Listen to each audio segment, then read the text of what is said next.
Government చాలా మందికి చూస్తూ ఉన్నారు.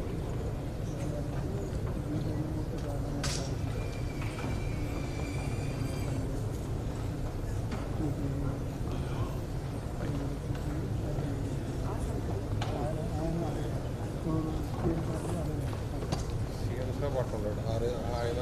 ఇప్పుడు కాంగ్రెస్ ముఖ్యమంత్రి రావు గారు ఈజ్ ప్రాపర్లీ ఆర్ఎస్ఎస్ కార్యకర్త. ఆయన ఆర్ఎస్ఎస్ కార్యకర్త కాబట్టి ఆయన కొద్దిగా భక్తి భావన ఉంది కాబట్టి ఇంకా గవర్నమెంట్ అన్నాక కొన్ని తప్పదు, నడుస్తాయి. కాకపోతే కొత్త గొప్ప బెటర్, కాంగ్రెస్ వాళ్ళందరి మీద బెటర్.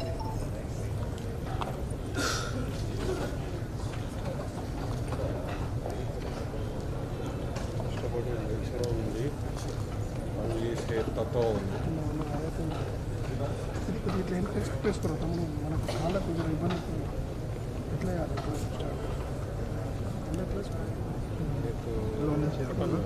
కాంగ్రెస్ 2 సంవత్సరాల పాలనలో చేసినారు, చేయలేదని కాదు, అసలు చేయకపోతే వేరు, చేసినారు. కాకపోతే వాళ్ళది ఎంతసేపు చేసుకో దోచుకుంది పాలసీ. కాస్త మార్పు వచ్చింది ఏడా అంటే లోకల్ లీడర్షిప్లో, దేశం మొత్తంలో ఉన్న లోకల్ లీడర్షిప్లో రాజశేఖర్ రెడ్డి కొద్దిగా చేంజ్ చూపించింది. కానీ ఏమైంది, ఆడి కొడుకు దెంగేసాడు. ఆయన అడ్డు పెట్టుకుని వెనకాల దెంగేయాల్సింది.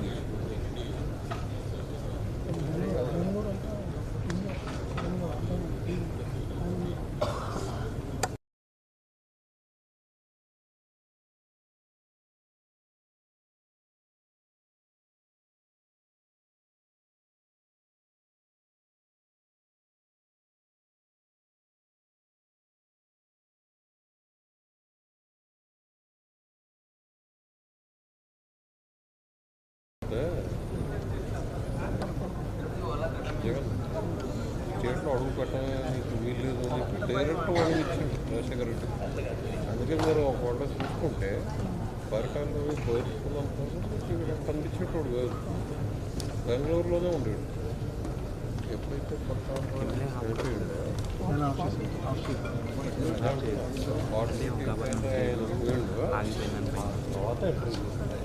స్టాండ్ చేయకూడదని కలర్ పెట్టేది ఏంటి? కలరా? ఏం కలర్? అది కాదు, స్క్రీన్ మీద మొత్తం కలర్స్ వస్తాయి చూడు, అది బ్యాలెన్స్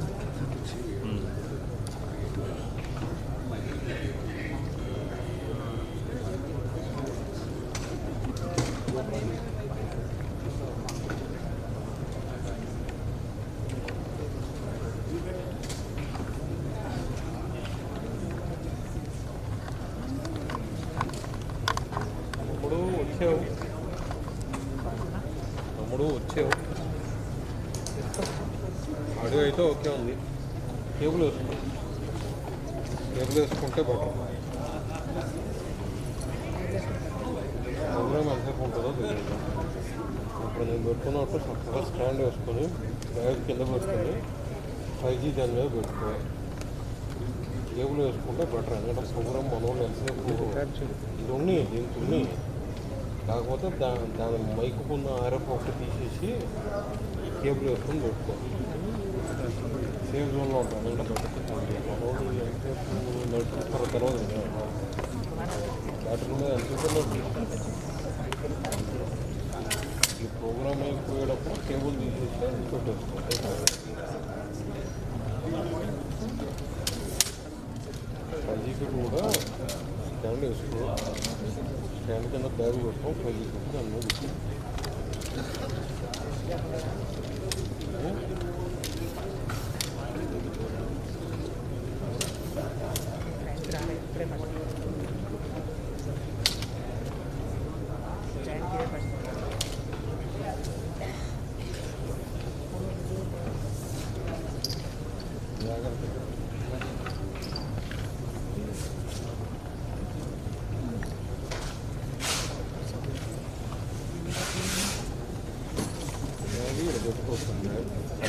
ఉంటుంది.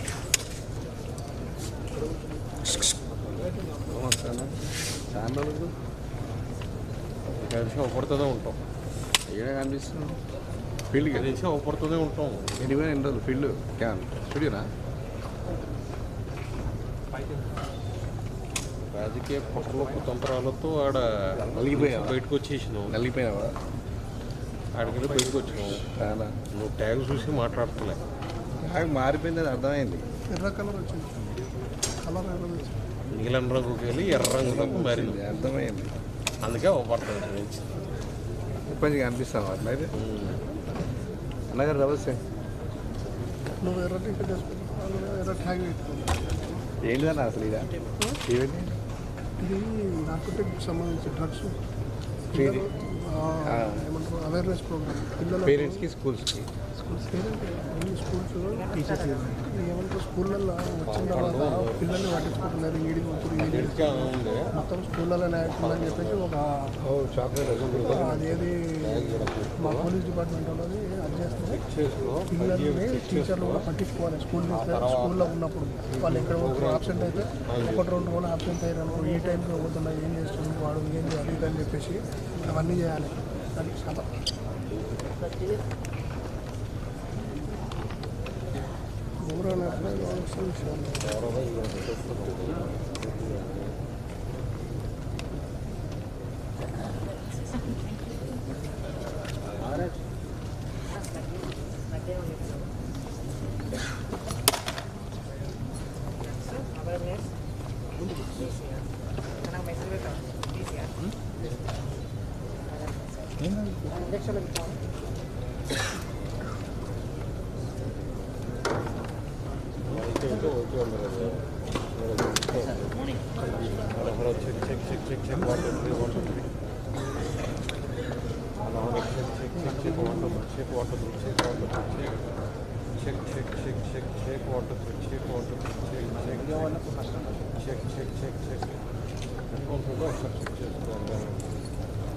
అయితే పంపించాను ఆల్రెడీ చెక్ చేసి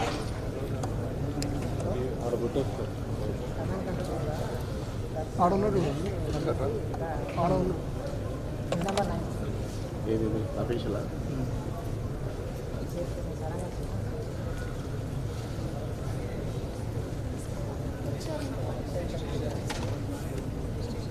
చెప్పాడు సార్ ఏమంటారు? బయట నుంచి వస్తుందా? మా బావోళ్ళు పిలిచారు. మీ బావాలా? అది ఈవెంట్ చేస్తాం. ఎవరు ఈవెంట్ చెప్పు, నాకు ప్రత్యేకం కాదు. पैसा आता है ना.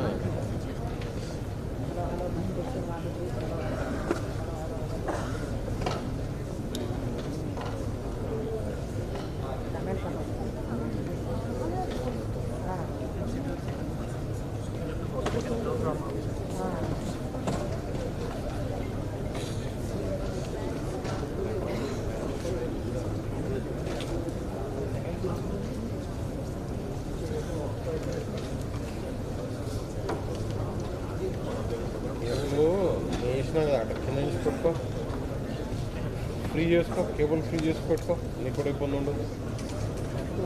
కెమెరా పడుతుంది, కెమెరా పడుతుంది. అది పడితే ఫస్ట్ సెట్ చేసుకోవాలి. కేబుల్ మొత్తం లూజ్ చేసుకో.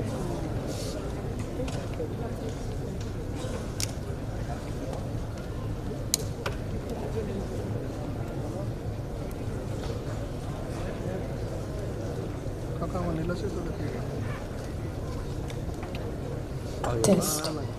Yes, good morning once again, ladies and gentlemen. All those who have just entered the hall, I request you to please proceed for registration. If you haven't registered yourselves, please go ahead and register and then you can be seated. Thank you so much.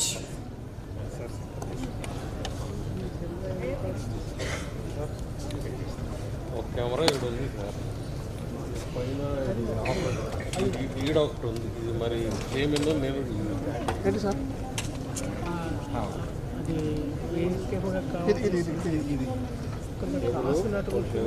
ఫ్రీగా దొరుకుతుంది. ఈడ ఇట్లా ఆడనే చేసేసరికి అట్లా ఉంది. ఆడనే ఫ్రీగా యుద్ధం జరుగుతుంది. केबल कौन से होता नहीं है वीडियो लाइव कौन कर रहा है हमारा भैया ये कैमरा टेढ़ा है वो लगा क्रॉस है कोई लगा कैमरा स्ट्रेट कर स्ट्रेट कर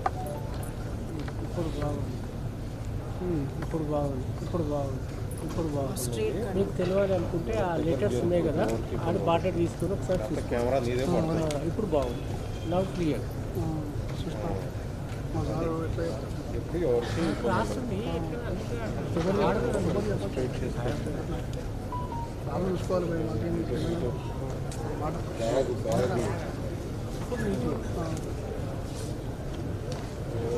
కూడా ఇబ్బంది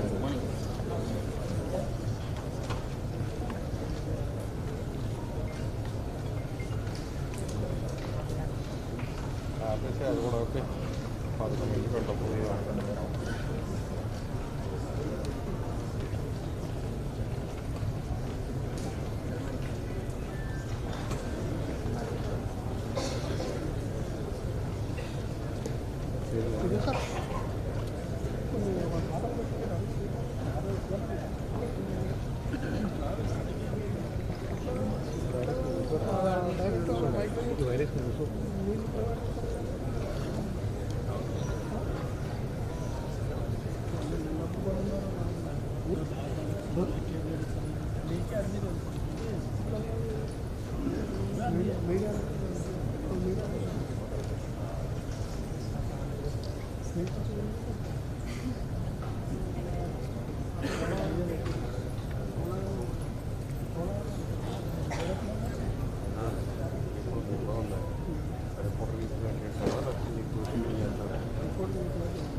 कैमरामैन लेके एंड रिपोर्टर लेके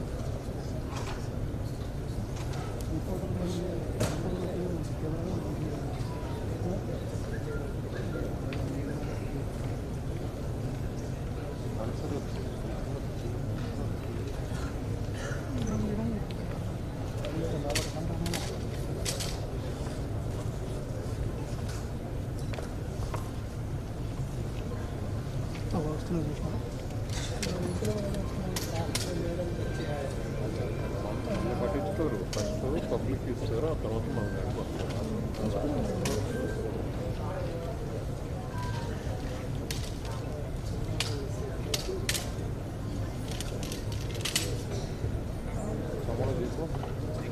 డ్యూటీలో కమాండ్ కంట్రోల్ సెంటర్లో ఉన్నారు ఫోన్ చేసినారు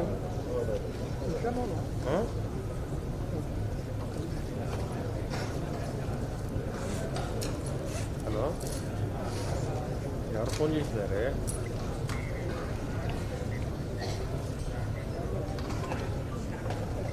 సరే సరే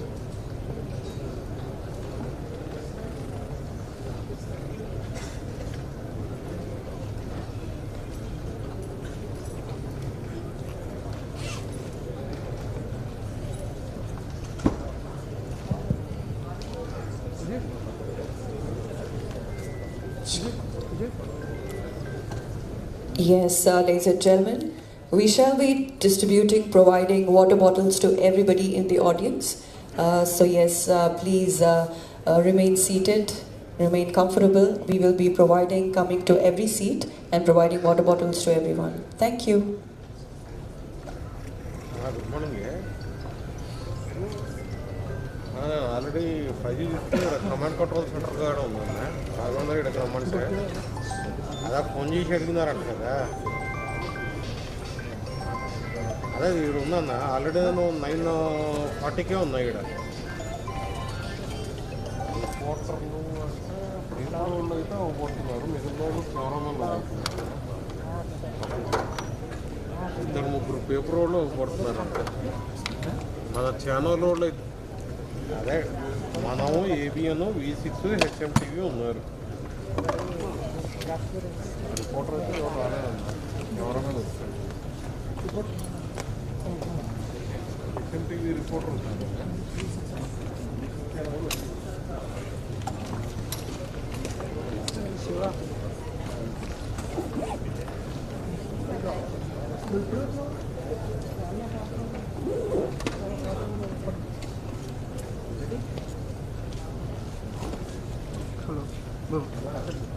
తిప్పు నాకు ఇటు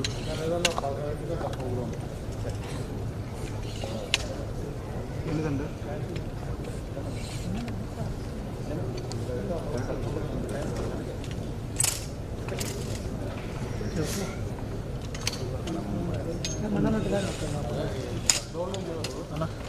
కొంచెం అక్కడ క్యాంటీన్ 11కి స్టార్ట్ అప్పుడు టీ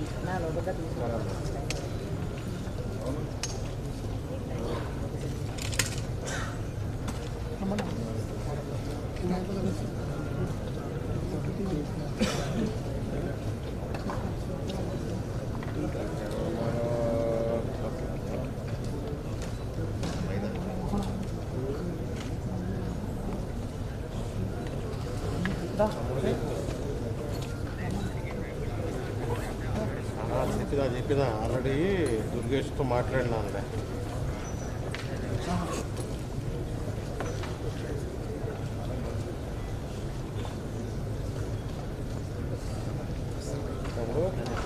కెమెరా తీసుకుంటారంట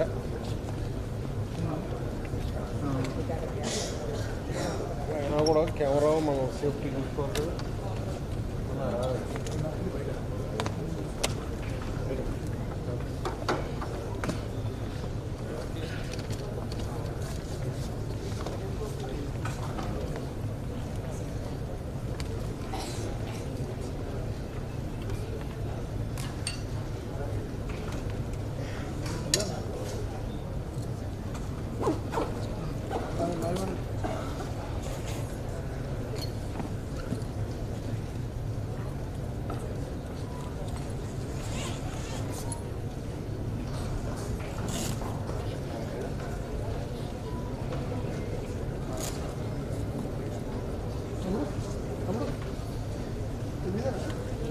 పెట్టుకోరా ఇదంతా చెప్తానే అటు కూర్చో అదే మన సెకండ్ పక్కనే అదే ఇది పెట్టుకున్నా సాయి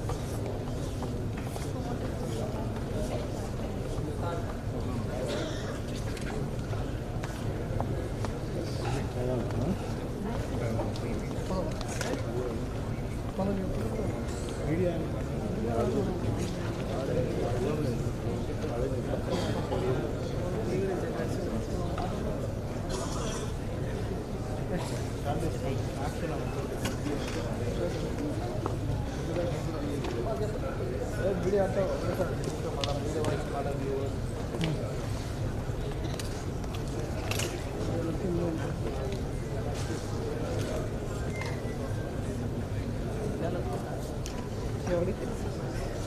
ఆన్ చేయాలి ఇంకా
చూసుకో చెప్పిన అందరు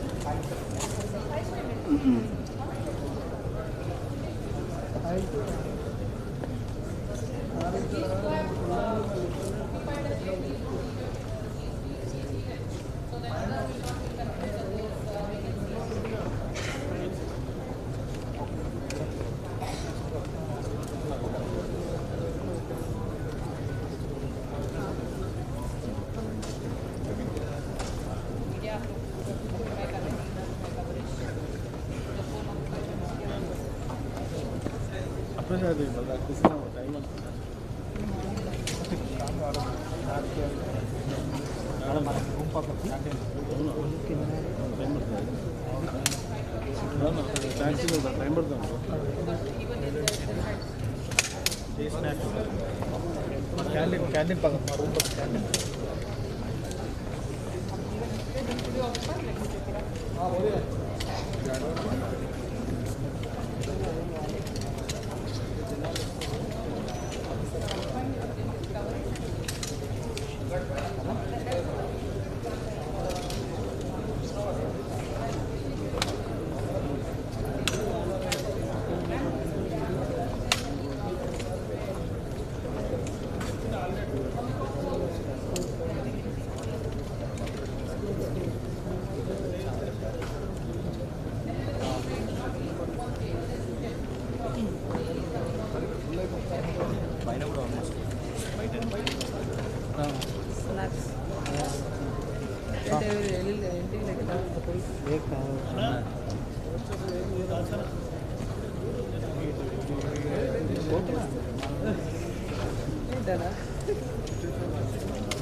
దాన్ని ఇట్లా మొత్తం పడుకోబెట్టే డబ్బాని ఇట్లా కింద కానీ బ్యాగ్ పెట్టేసి అయిపోయింది అందుకే అనుకుంటాయి తెలుగులో దానికి ఆడిస్తుందా దేవుతో అది ఆల్షివ నేను మంచిగా మేడంతో కలుపుతాను రోజు ఉందా కొంచెం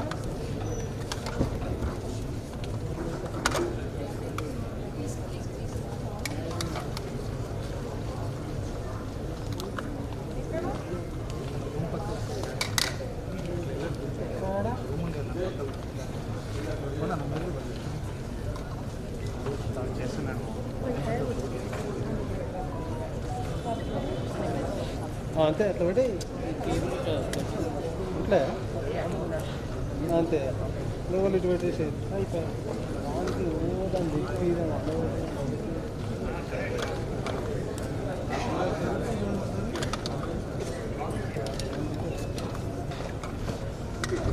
ఇటు పెట్టేసి అంట మళ్ళీ తీసుకుంటా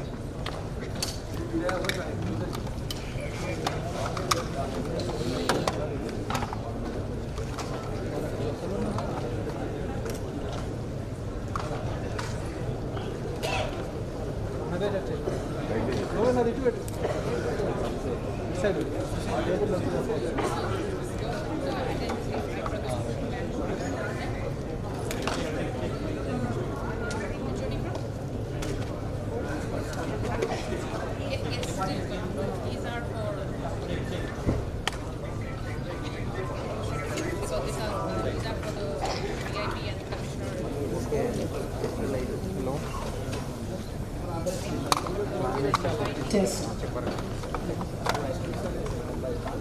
Yes, ladies and gentlemen, This is just to inform you all that the front row of the balcony area is only for press and media. So please make sure that you vacate those seats. It is booked for press and media. The first row of the balcony area. And since we are full, all the seats have been taken in this hall. I request you to proceed outside. We have a hall outside, yes, in the open area. It has been arranged for you, the seats. So please go ahead and be seated in the outside area. I request you to please make sure that if the seats here are all booked, so please proceed to the outside area and be seated there. Please make yourselves comfortable in the outside area. Thank you so much.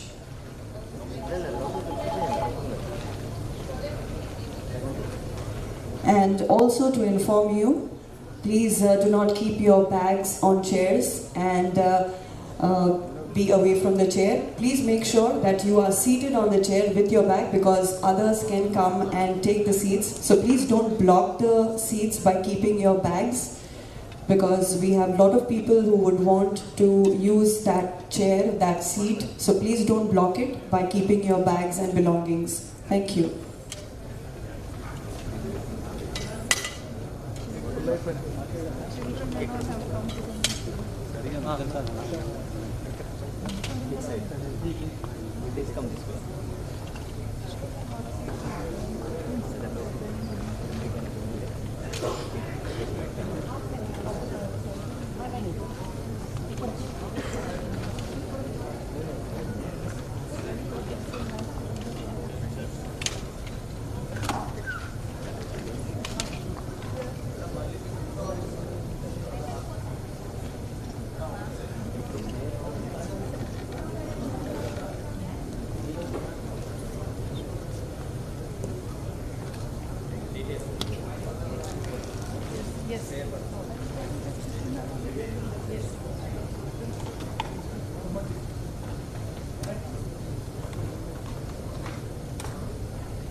Yes, ladies and gentlemen, see, since all the seats are blocked here, I request those who are coming in late to please proceed to the outside hall area. We have arranged the outside hall area for all those who are coming in late. Yes, you can grab the seats there.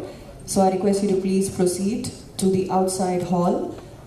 Yes, and take the seats there, as all the seats here are blocked.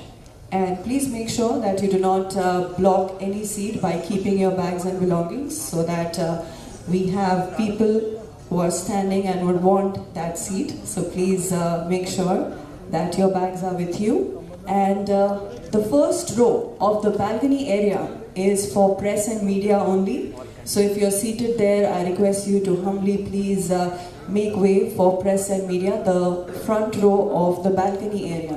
Thank you so much.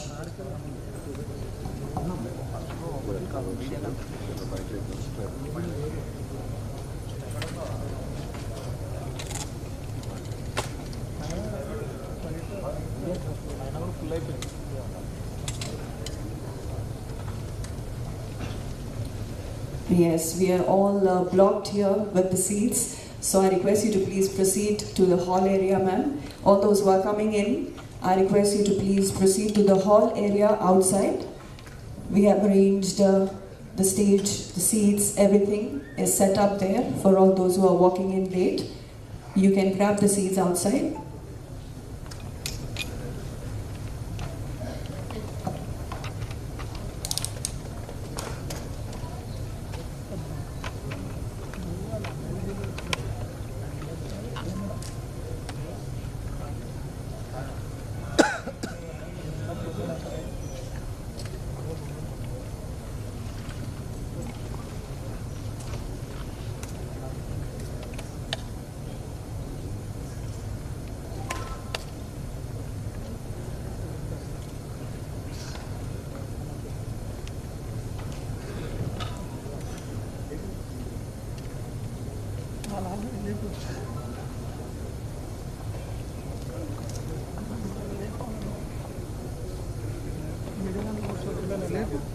Yes, we have also provided water bottles to everybody in the audience. If anybody has not received it, you can just raise your hand.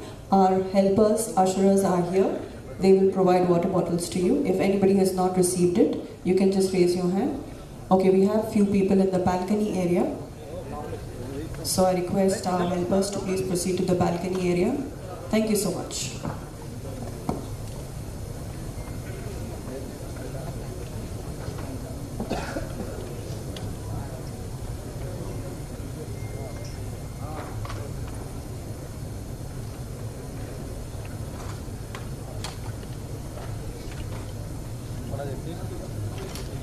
Yes, ladies and gentlemen, if you are seated on the seats which are reserved for press and media, please take a look. If it is reserved for press and media, you may please proceed towards the seats behind you. So if it is reserved for press and media, you can please move back because they are reserved for only press and media. Please look around. It will be mentioned on the boards. Thank you so much.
Yes, my dear friends, first row is for press and media. Please, the press and media are here to take their seats. So please, if you are seated on the front row, I request you to please take a look at the boards beside you. If it is reserved for press and media, I request you to please humbly take seats in the back row, the next row behind you, because the front row is reserved only for press and media. Thank you.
కావాలి కానీ రాణిస్తలేరు.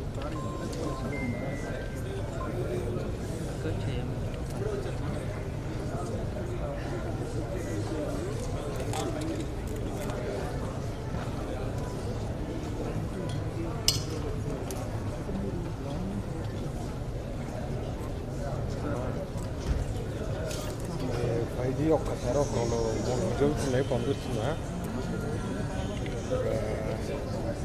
Command control drugs awareness అని పెట్టుకోరా. ఒక 5-10 నిమిషాల్లో programme కూడా start అవుతుంది.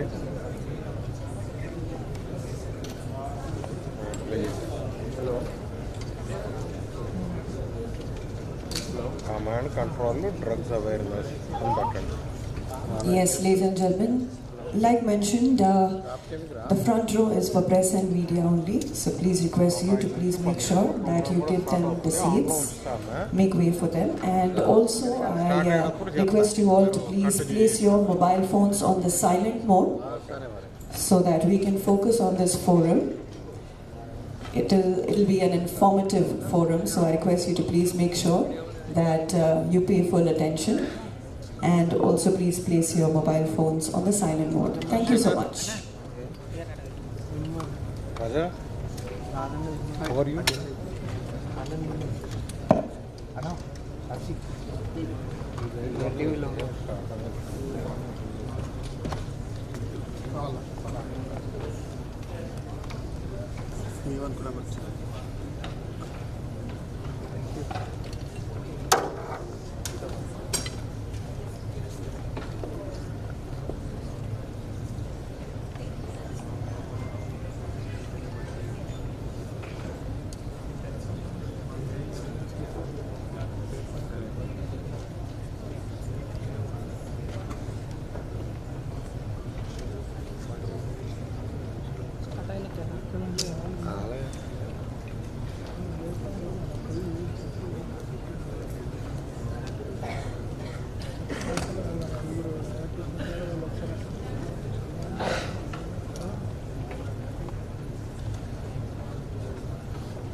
Yes, ladies and gentlemen, if you see that the seats are blocked here, I request you to please proceed to the hall outside.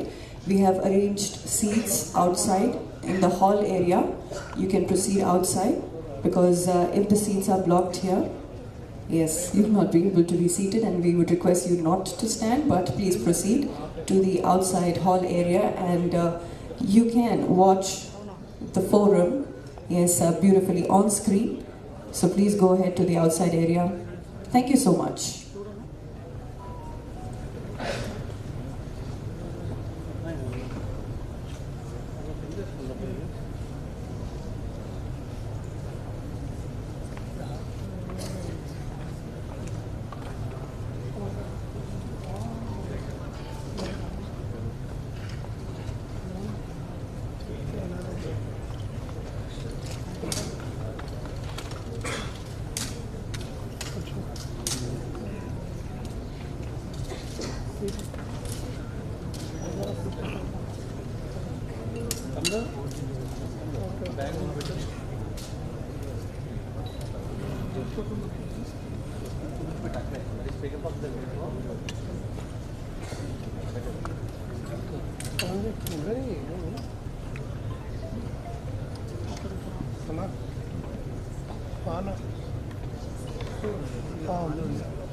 మనం ఏమన్నా పెట్టాలి ఫైల్ కమాండ్ కంట్రోలర్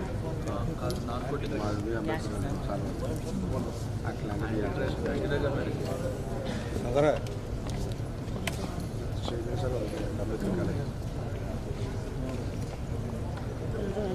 జ్ఞాని ఓటేషన్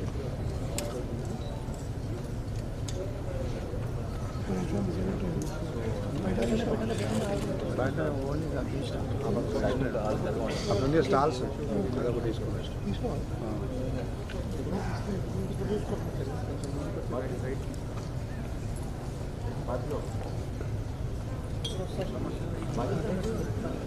ప్రైమర్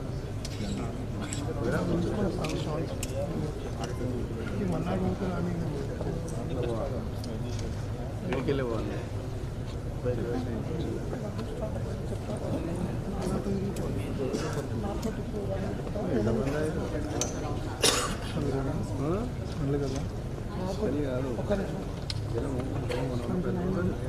కంట్రోల్ నార్కోటిక్ అని పెట్టి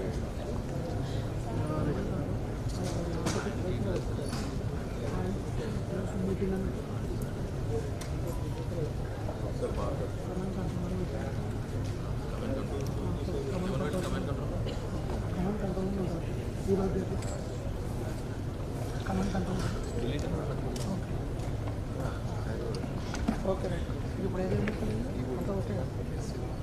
అంతా okay okay right okay okay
phone చేశారన్నా చెప్పండి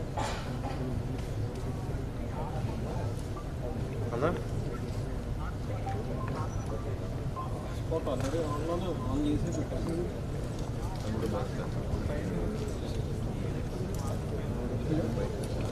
hotspot ఆన్లోనే ఉంటుంది, లింక్ అవుతుంది అన్న.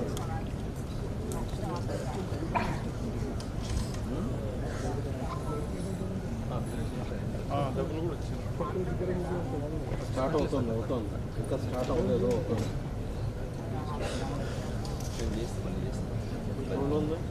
ఆఫ్ చేసి ఆన్ చేసి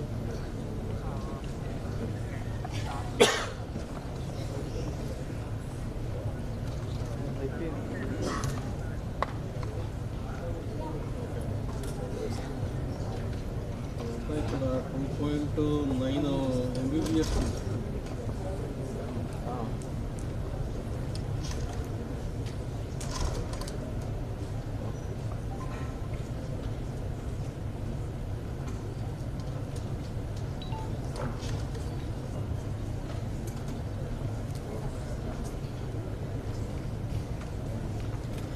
Yes, ladies and gentlemen, we will be beginning in few minutes. Request you all to kindly please make yourselves comfortable, be seated, and to also place your mobile phones on the silent mode. Thank you.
Yes, all those who are walking in and find no seats, please you can proceed outside. We have seats arranged outside also with the screen.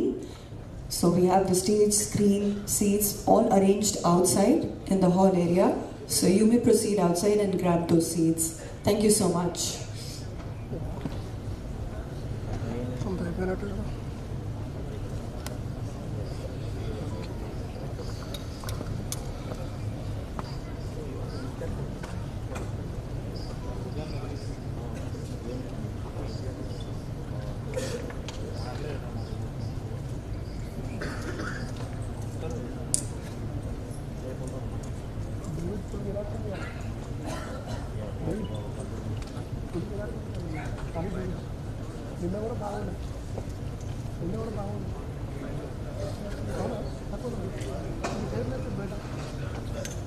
Yes, we welcome all our dignitaries here for gracing this informative forum.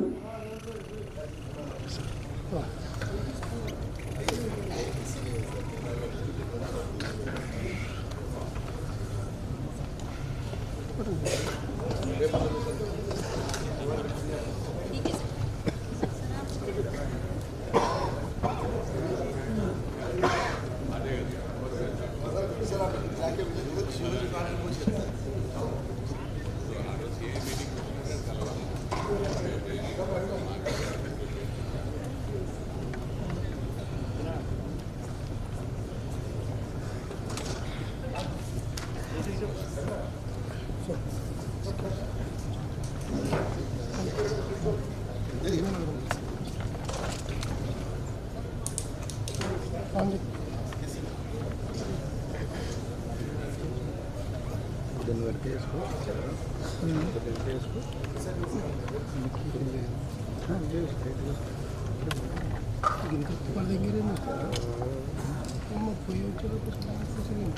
Namaskaram. Welcome to Narcotics and Other Addictions, Desensitization, Reprocessing Empowerment and Prevention Forum. I'd like to thank you all for being present here this morning, where besides creating awareness, we are also helping our city, Hyderabad, in making it a safe destination for living, thereby empowering lives. To mark the beginning of this forum, we shall begin with the auspicious lamp lighting as per the Indian traditions. And to do the honors for the lamp lighting, I shall be inviting our dignitaries present here. I request Shri Chaitanya Gorepati, Secretary General, HCSC Hyderabad City Security Council, to please step onto the stage. Yes, you may go ahead and clap, my dear friends. I request Shri Varani Kumar Arol, Advisor, HCSC, to please step forward onto the stage.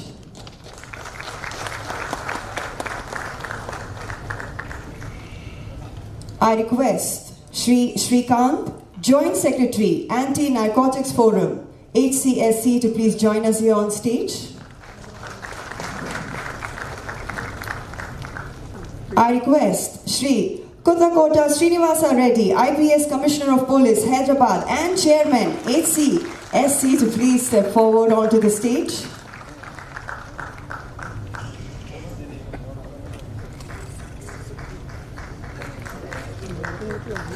I request Shri Burra Venkateshwaram, IAS, Principal Secretary to the Government, Education Department, and Collegiate Education Commissioner, to please step forward onto the stage.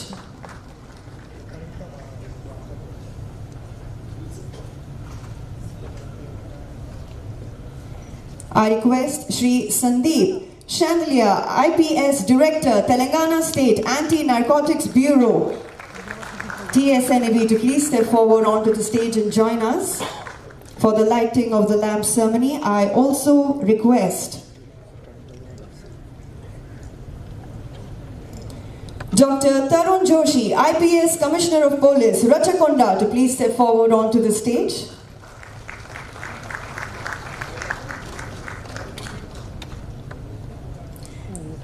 I request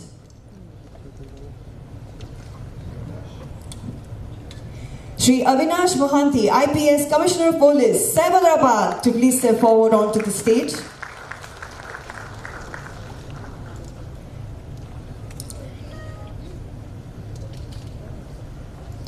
I request Srimati A. Sri Devasena, IAS, Telangana Commissioner and Director of School Education, to please step forward onto the stage.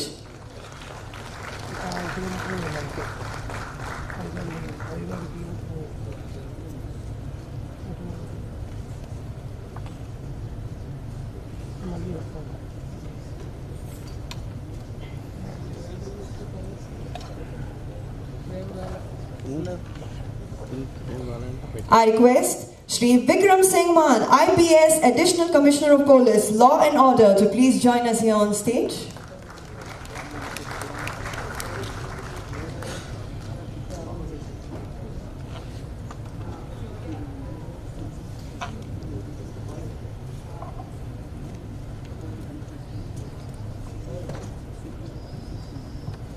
I now request all our dignitaries to kindly please proceed for the lamp lighting ceremony.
I request all the dignitaries to please take this moment in posing for a photo opportunity as we mark the beginning of this forum.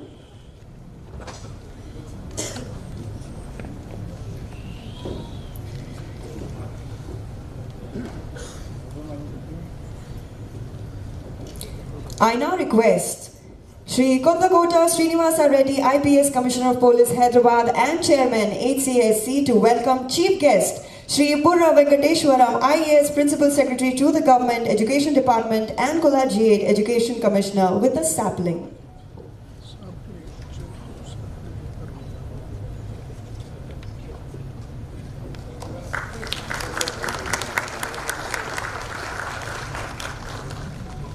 I request Shri Bharani Kumar Arol, Advisor, HCSC, to welcome Guest of Honor Shri Sandeep Chandelier, IPS Director, Telangana State Anti-Narcotics Bureau, with a sapling.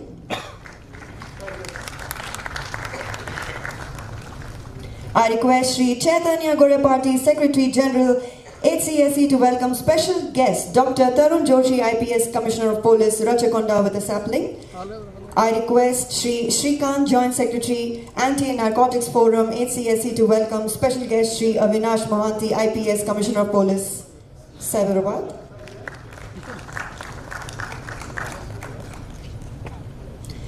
Yes, I request Shri Shrikant, Joint Secretary, Anti-Narcotics Forum, HCSC, to welcome Srimati A. Sri Devasena, IAS, Telangana Commissioner and Director of School Education, with a sapling. I request Shri Chaitanya Gorepati, Secretary General, HCSC, to welcome Shri Vikram Singh Man, IPS Additional Commissioner of Police, Law and Order, with a sapling.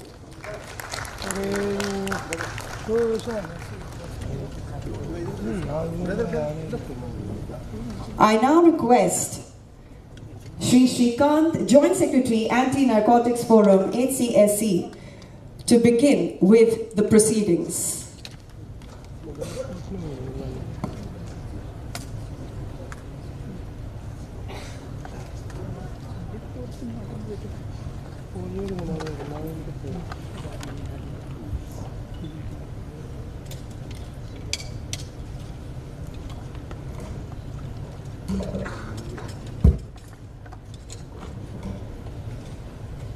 Distinguished guests and the august gathering here, good morning everyone.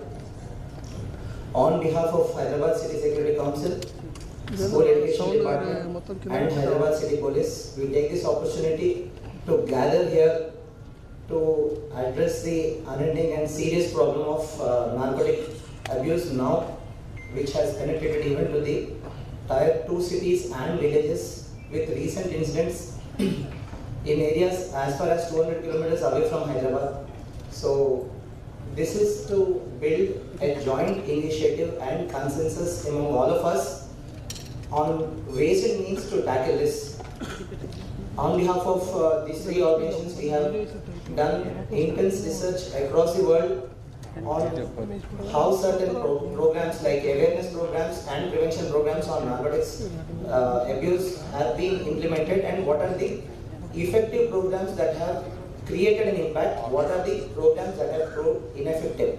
So after a long research, we have populated such interventions into two categories. One is imparting life skill training to the students while also to the teaching faculty, and at the same time building a joint program with the 4 pillars of this foundation, which is government. Government includes teachers, schools, and police department, and schools as one pillar, parents as one pillar, and of course students as the important pillar. All of us have to come together, and this 1.5 hour, please try to put other things aside and focus on how we can build this consensus. We'll begin step by step on by way of a video on one side, and explanation about what is drugs and how it is being tackled by the police department on the other side, anti-narcotics bureau on one side, and interventions of school education department. This will take 1.5 to 2 hours. Please try to bear and concentrate. Thank you.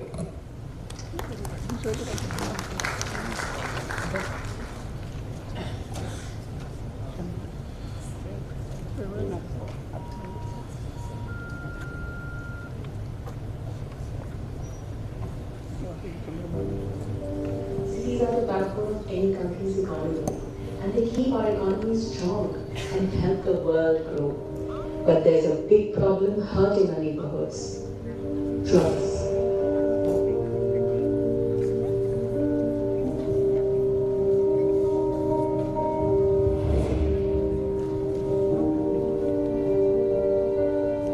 In the Safe City Index, our cities are ranked on 5 factors: personal safety, health safety, infrastructure safety, digital safety, and environmental safety. The global data from the last 10 years show that safety in cities is going down. Even though governments try to make things better with new rules, tougher punishments, post-crime programs, and in extreme conditions, blocking off dangerous areas, crime is still going up everywhere. So the question remains, what are we missing? The culprit is drugs. Every major capital is affected by drug abuse. London drug busts double. Helsinki safety index goes down. New York City last year, 12% increase in drug cases. Drugs ruin lives in cities. How do drugs affect our city's safety? Every time someone buys drugs, the money goes from the dealer to a number of sellers and then to the people who produce the drugs. Most of the time, these producers are linked to terrorist groups. Here's the simple truth: the drug trade supports terrorism, and this affects every big city everywhere. This profound connection has a ripple effect on every major city worldwide. From the slime of global currencies to the disruption of international trade and to the inflationary pressures exerted on economies. Resulting in the cost of fuel escalates, it sends shock waves through various industries, leading to a chain reaction of increased costs of our daily commodities. Shocking, but international drug trade affects every city. But how does it affect individuals?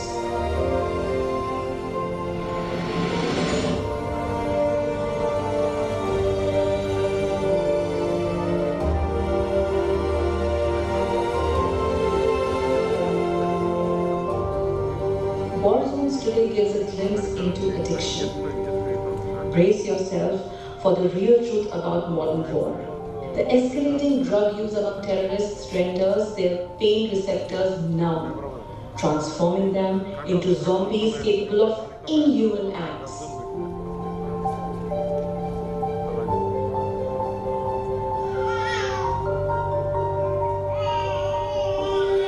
Ever wondered how many times a baby smiles in a day compared to an adult?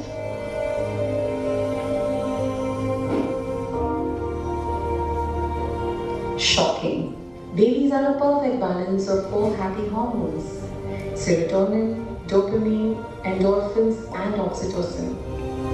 Yet as we journey through life, societal demands, performance stress, and bad habits snatch away our happiness.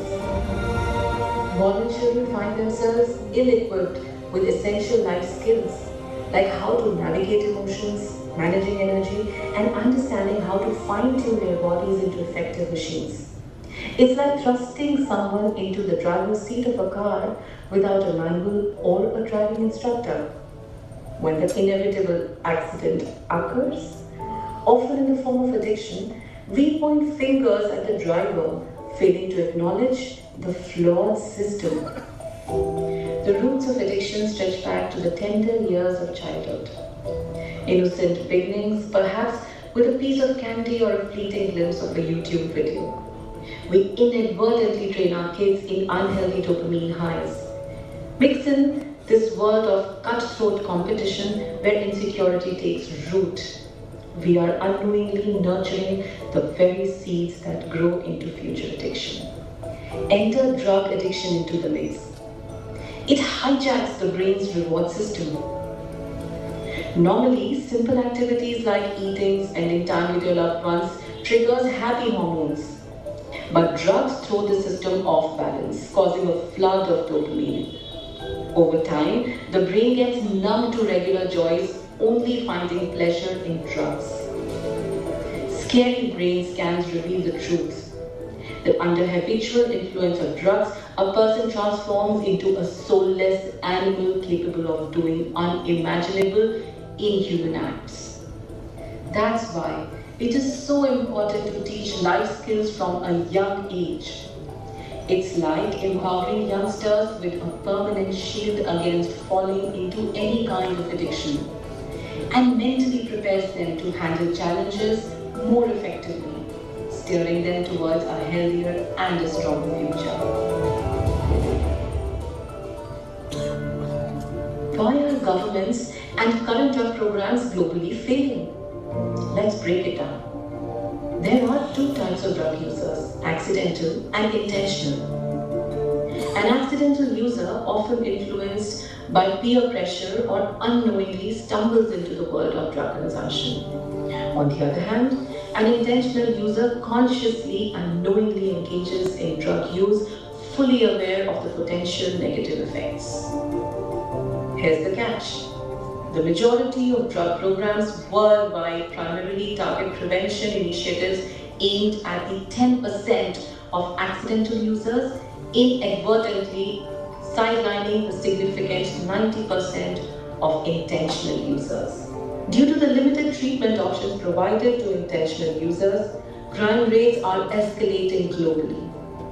The surge in criminal activities possesses a direct threat to the city safety, contributing to an overall decrease in the well-being and security of our urban environments, systematically breaking down each pillar of the city's safety index. To protect our cities and communities, we need a different approach. In the current drug program, addiction is often seen as a craving disorder, but it's really a symptom that there is an internal imbalance. Instead of tackling the root causes, lack of knowledge on life skills, most programs just target the symptom. We propose a different way, a holistic approach we call the blueprint. Across the globe, we have done a meta-study on successful and failed drug programs that provide the foundation for our blueprint. It is designed to educate both accidental and intentional users and provide addicts with a detailed understanding of addiction at physiological, neurological, and human instinct levels. By identifying where victims are in the addiction life cycle, we can provide them with personalized interventions that help them break free from the addiction. Every big idea needs a pilot project. So to refine the blueprint, we need to pick the perfect city. After narrowing down our options, we researched the top 500 cities that's not entirely consumed by drug abuse, but stand on its edge. Relatively low crime rate, diverse population, and with a government body aligned with our goals. Recognized among the top Indian cities for quality of living in 2023 by Mercer, a global business consultant, Hyderabad serves as the perfect canvas to refine my approach. Success here could trigger a domino effect, inspiring positive change and serving as a benchmark for cities worldwide to adopt our blueprint.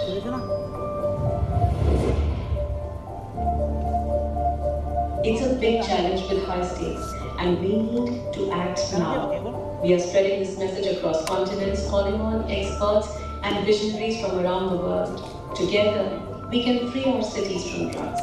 Your expertise is the missing piece, and your passion is the driving force. Are you ready to answer the call and help shape the blueprint for change?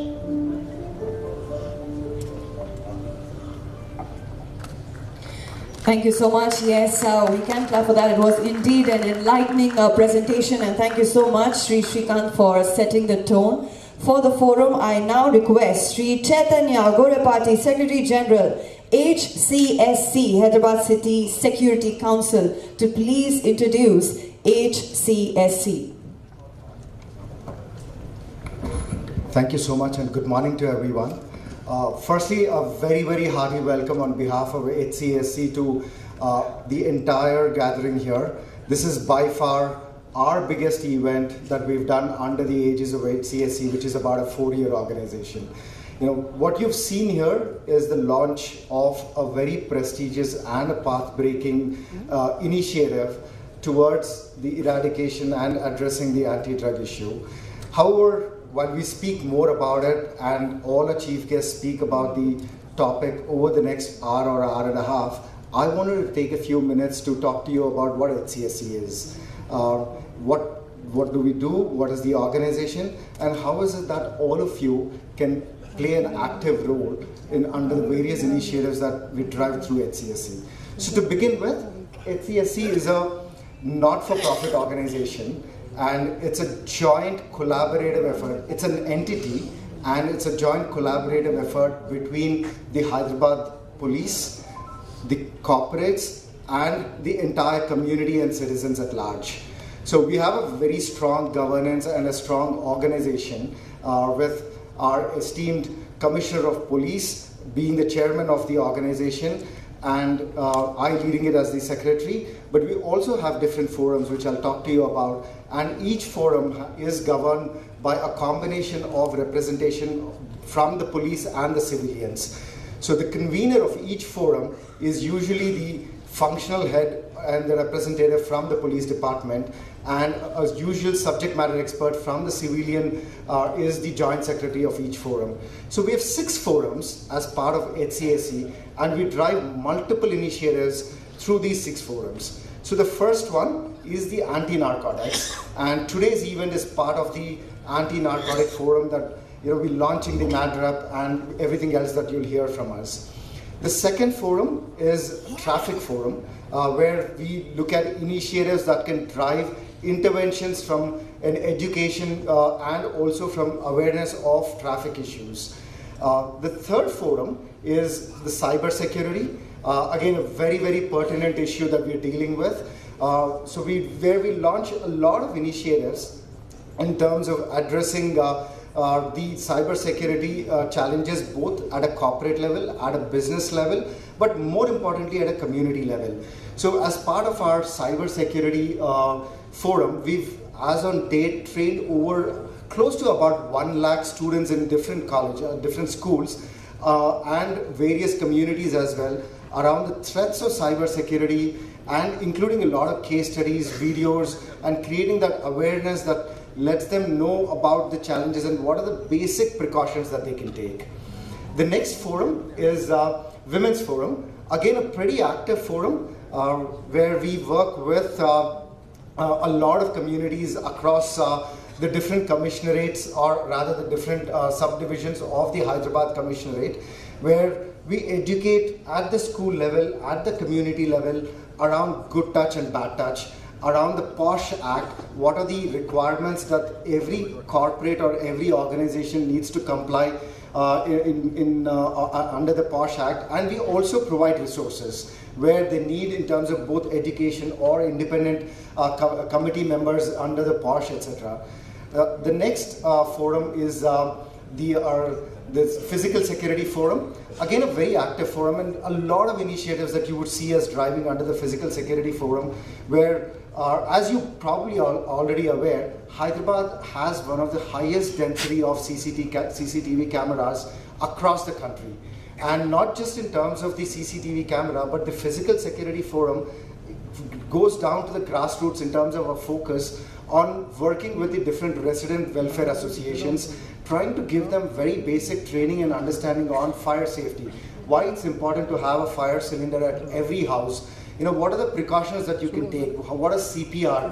What is the basic training that every household, every community should have? And also cascade that up until a corporate level in terms of the security apparatus that a corporate needs to drive. And the final forum that we have is the CSR forum. Again, that CSR forum cuts across all the forums, but the idea is to identify meaningful projects that we can drive using the corporate CSR funds of various organizations and make a meaningful and long-lasting effect. So these are the 6 forums of HCSC, and we drive various initiatives. We welcome all corporates to engage with us in terms of not just being members, but also being lending your resources and time and effort in helping us drive the initiatives. But more importantly, not the corporates. The real beneficiaries of this initiative and everything that HCSC does are actually the citizens of Hyderabad, which is all of us. While a few of us are volunteering, we all have a day job. We all have 5 days of work, but between the 5 days and the weekends, we work with the police department, and a bunch of us are trying to make a difference in terms of all of these initiatives. But there's a huge opportunity that is available for all of you to engage with HCSC, be part of our programs, and contribute a lot. So we really look forward to a lot more engagement from you.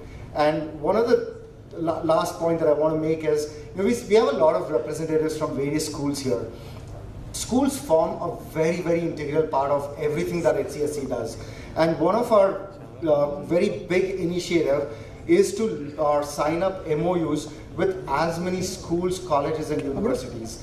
And once we sign an MOU, it's providing you with a suite of service offerings, which is we will provide you with our latest updates, training material, resources, and any other help that you need across all our platforms, which is we'll come to educate your students on cyber security. We'll integrate your curriculum with traffic management, and what are the things that students at an early age need to be educated on. We'll come to you with education and awareness of Women's Forum. We'll come to you with education on anti-narcotics and physical security. So it's a very comprehensive, integrated, holistic intervention that we've come up with, and what better than engaging with schools in terms of really training, molding those young minds to be better citizens and to be that guiding force for us in the future. So with that, I really welcome and hope and look forward to a lot of the schools helping us drive these initiatives across your organizations, but also a lot of you volunteering in our initiatives and making HCSC and everything that the police department is doing a much bigger success. So thank you so much and look forward. Thank you so much, sir, for sharing valuable insights with us here today. I now invite Shri K. Srinivasa Reddy, IPS, Honorable Chairman, HCSC, and Commissioner of Police, Hyderabad City, to please share his views with us here today.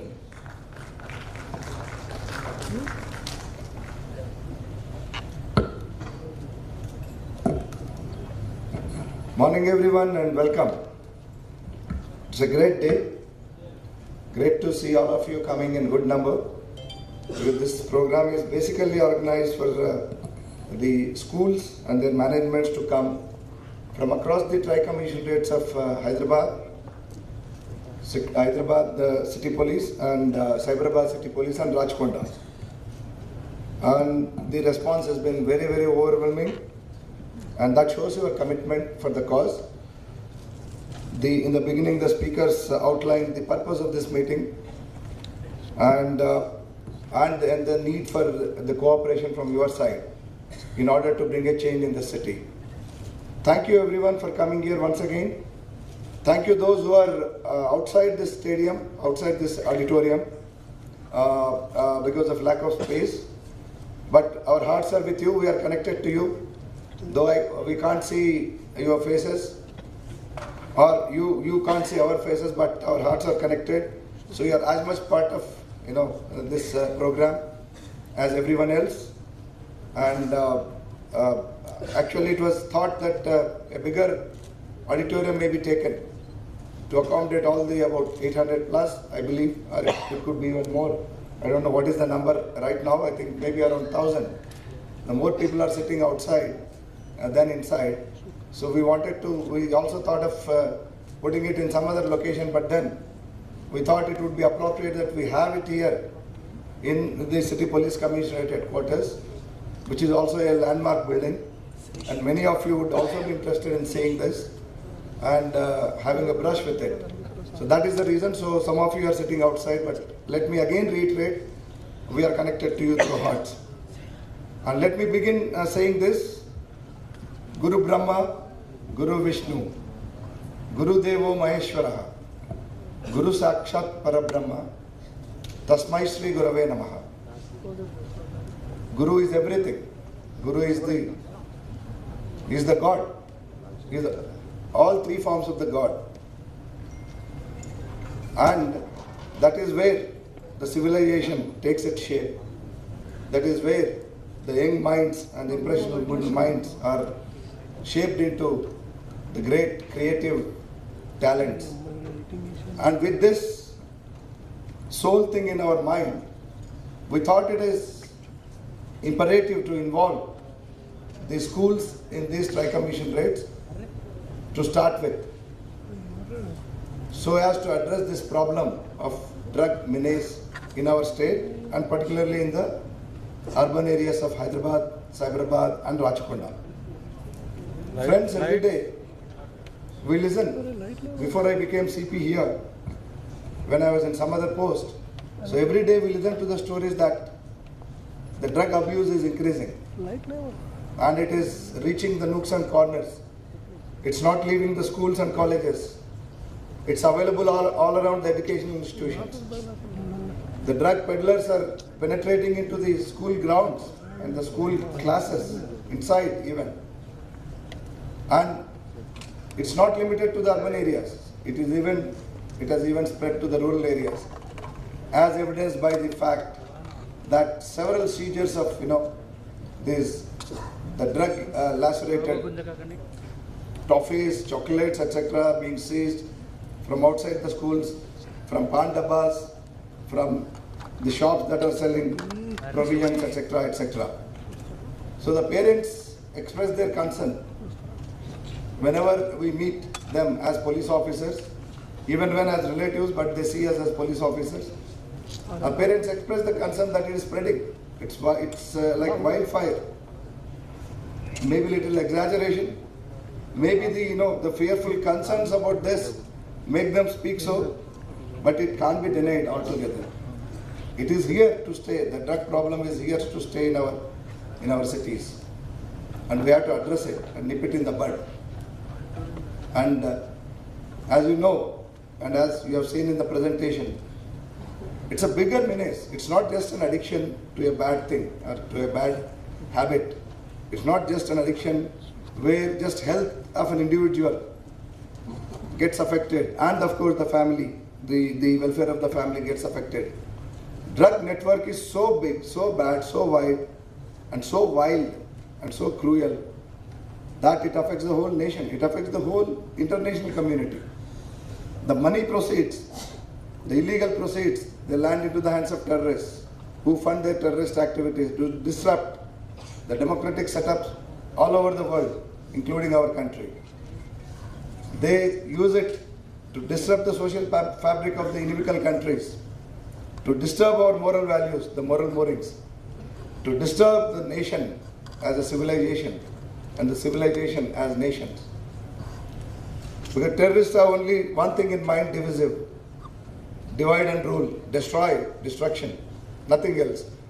So this particular menace, what I would like to tell you is that it is a very, very dangerous thing, has many potence which extends to the entire global community and affects the entire global community adversely.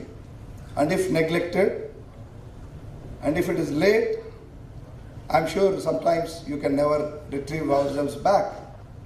Time to wake up, time to listen, time to pay attention, trying to play our respective roles to see that this does not happen, at least in our city, at least in our state. So with this, I'll just start my small presentation. They're nothing new. I think you know about all those things.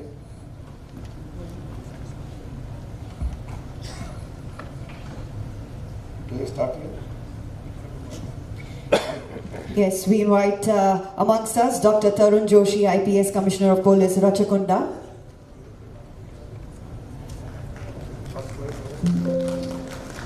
I request Sri Srikant to please present a sapling to Dr. Tarun Joshi.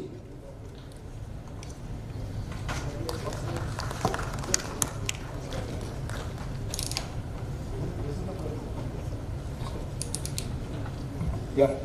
See, what is substance abuse? The detrimental use of psychoactive substances. They include alcohol and illegal drugs. We are not particularly speaking about alcohol now. As I said, alcohol is an addiction, but the drug addiction, I told you how dangerous it is. And it entails overindulgence in substances to the point where it endangers the person's health, and I told you, it doesn't stop there. It endangers the whole civilization. Next. Look at the drugs they consume. This is the several forms of drugs: opioids, inhalants, alcohol, sedatives, cannabis. We call it as ganja here. Cocaine and other miscellaneous. Lakhs of people are already affected. These are addicts.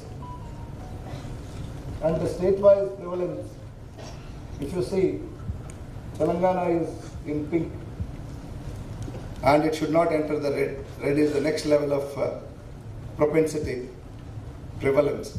So we are already in the pink. You can see the violet is the ultimate or the maximum prevalence of drugs, which is there in the northeastern state. Next. So these are some statistics about recent from 2021 till date. Some huge seizures of drugs in our country. So they seized off Lakshadweep Island. They seized in airports, international airports, and of course the seaports. And what does it mean? So the seaports, they come from across the inimical, from across the seas, from inimical nations, who not only want to profit from this trade, but also wants to destroy our nation's social fabric. Next. What are the factors? Societal, environmental, and personal. So, no, go back. What does it involve in societal? Students or even persons seeking acceptance from peers, socializing in environments where substance use is normalized. So they think it is, if you take drugs, then you are accepted into a certain community. So then you are fit to be a part of a certain group, a peer group. You don't take, then it's a minus. That you are somebody who is a backward person. That kind of pressure, society. Environmental, easy access to substances. And that's where we have to come together to stop that. Personal, stress, daily stress, particularly for the students that we all impose, knowingly or unknowingly. So it leads them to go towards drugs as a stress buster. With the easy availability, so they take easy course to this. Next. How do we help? Of course, the education and awareness. So you have to tell them how dangerous it is, particularly the students, the young minds. You have to tell them how dangerous it is, not only to themselves, as we just discussed, to the entire society and to the nation. And of course, building empathy. These are all psychological programs that we need to undertake. Of course, these differ depending on the propensity of addictiveness and the degree of addictiveness. Next. The coping with the stress, coping with the with various societal aspects of life. So it requires skills. So unfortunately, in schools today, in our education institutions today, we focus on teaching people the regular curriculum. We focus on academic excellence, but often forget what a student undergoes, what kind of stress he undergoes on a daily basis, on a day-to-day basis, trying to cope with various aspects of life. And then the stress it causes, and if we ignore stress and only focus on academic excellence, perhaps we are missing and we are astray. Next. Now the role of schools.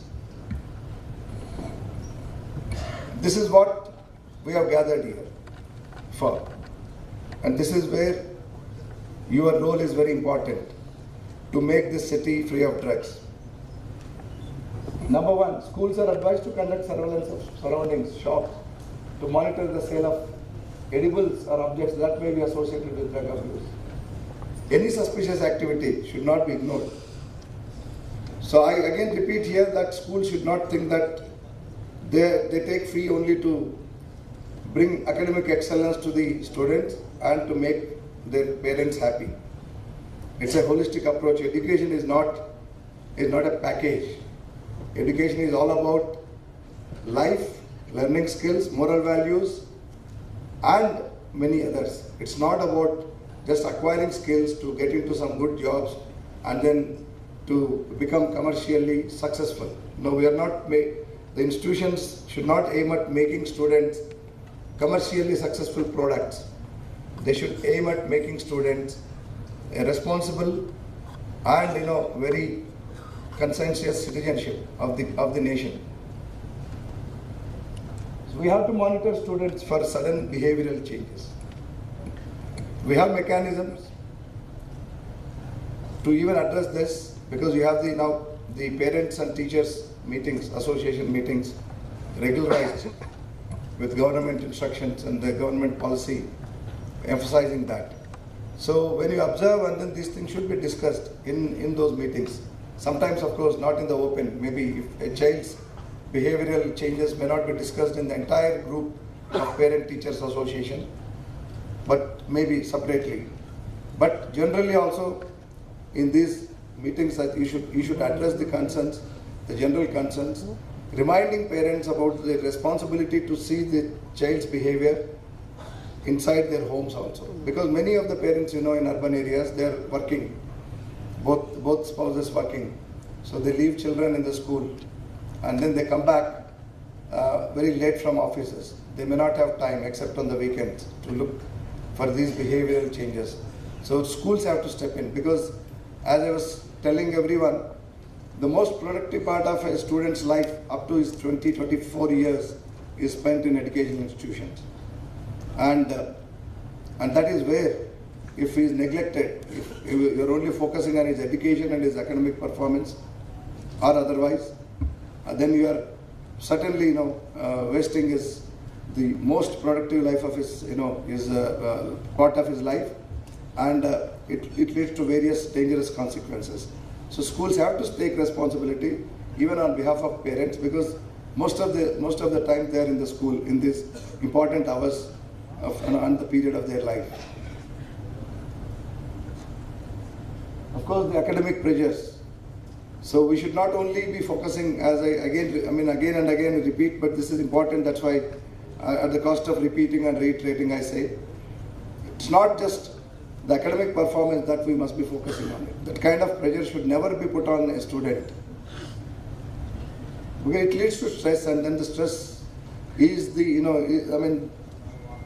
people who are in the market, in drug market, the mafia, are ready to latch onto this kind of this sect of people who are reeling under stress and who are looking sideways, and these people make them immediate gullible targets.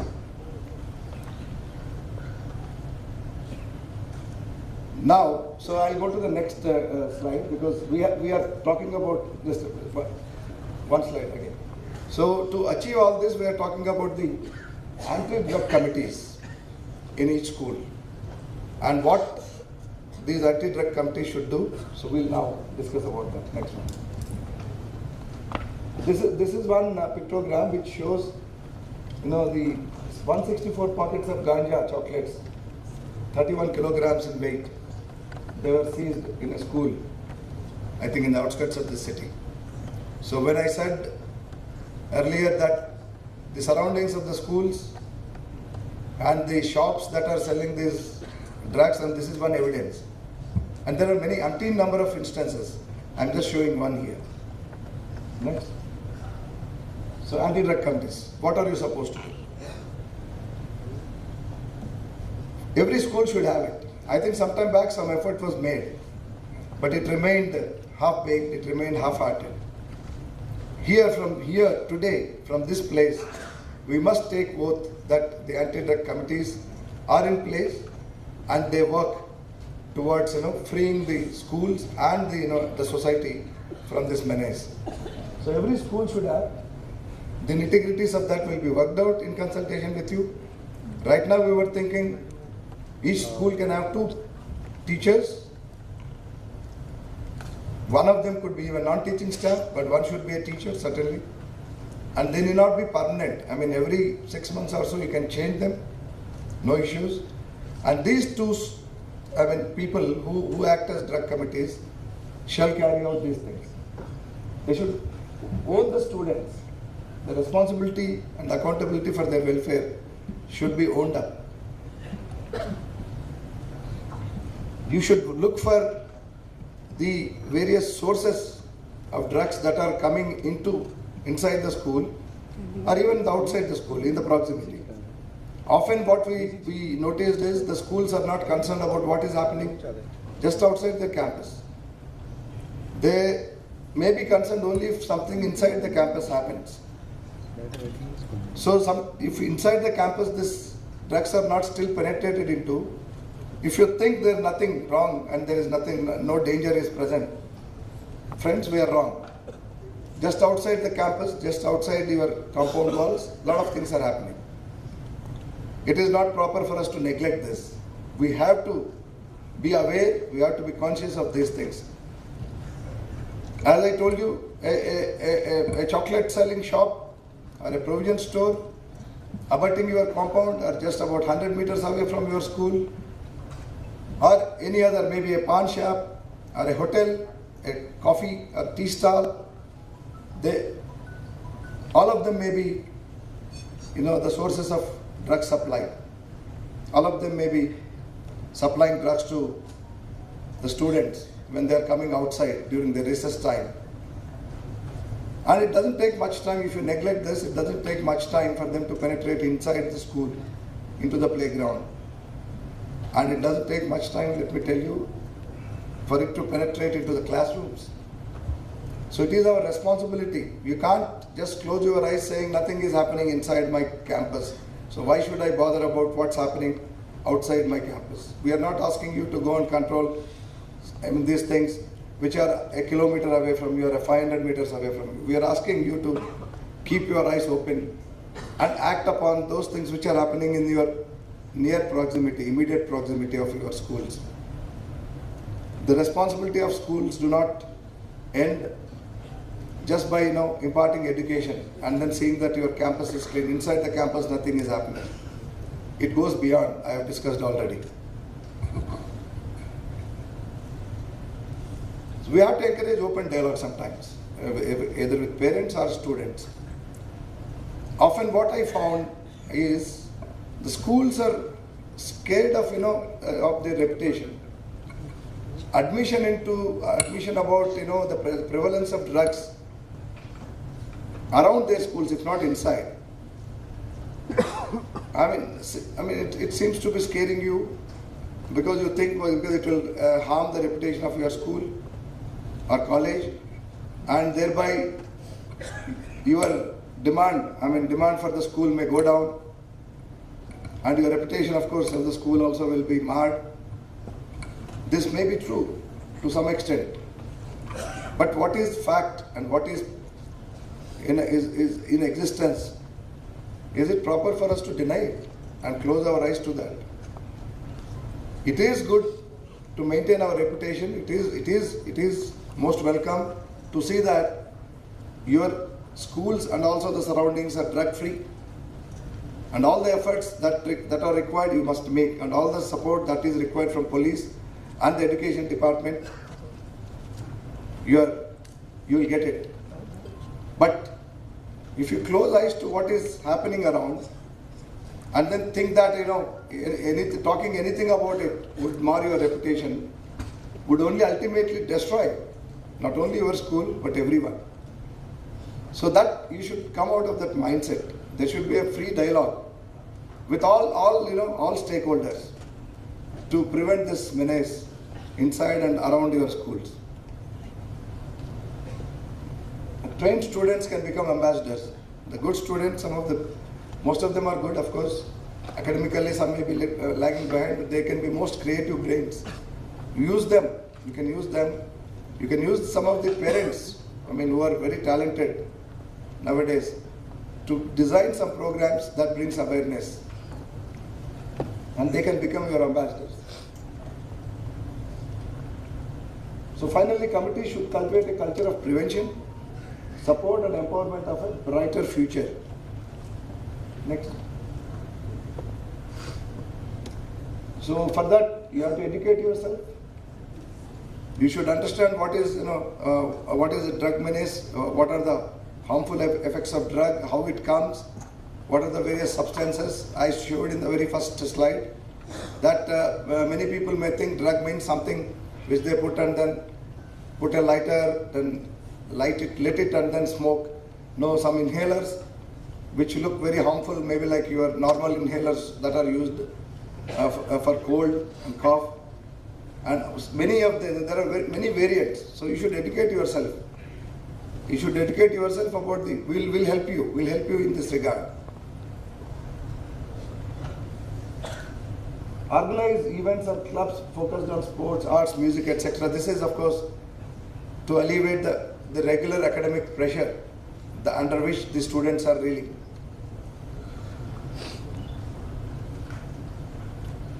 Next. Forum. What is this forum? Once drug committees are placed, inside the schools, there will be a forum. We can call it a forum. We can call it we can put any name. Right now we are calling it as a forum. Forum which comprises of police, the officers from education department, and the women and child, and of course the NGOs, if we want them to be part of.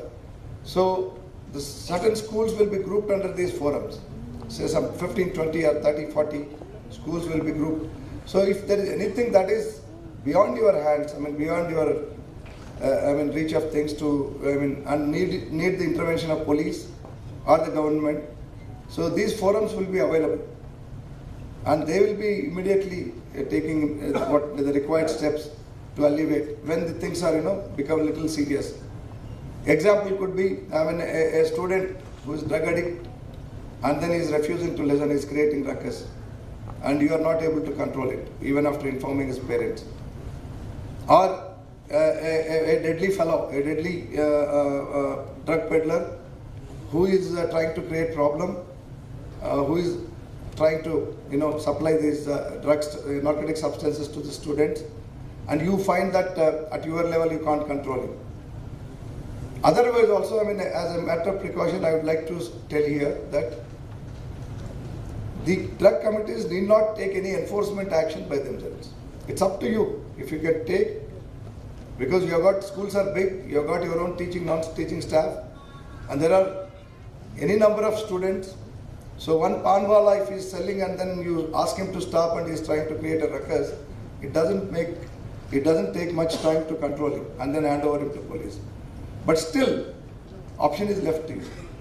If you think enforcement, you should not step in because it will invite unnecessary problems. This forum, you can inform the forum. We'll do the rest of the job. will not even tell who has informed, will not even tell where from this information came. So we'll quietly raid and close the shop and then arrest the people concerned.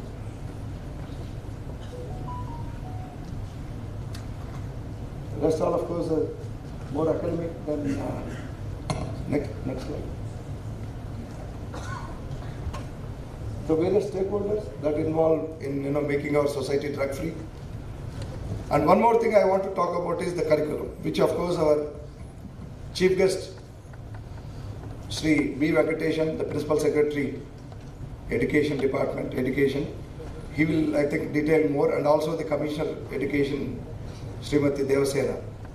So the Telangana government and the Principal Secretary and Commissioner, they are very keen to ensure that a curriculum is in place in all schools to educate people about this drug menace and to educate not only the students but also the teachers, the parents about the dangers of drug abuse, about the behavioral changes that these drugs would cause, and about the alleviative steps that we are supposed to take.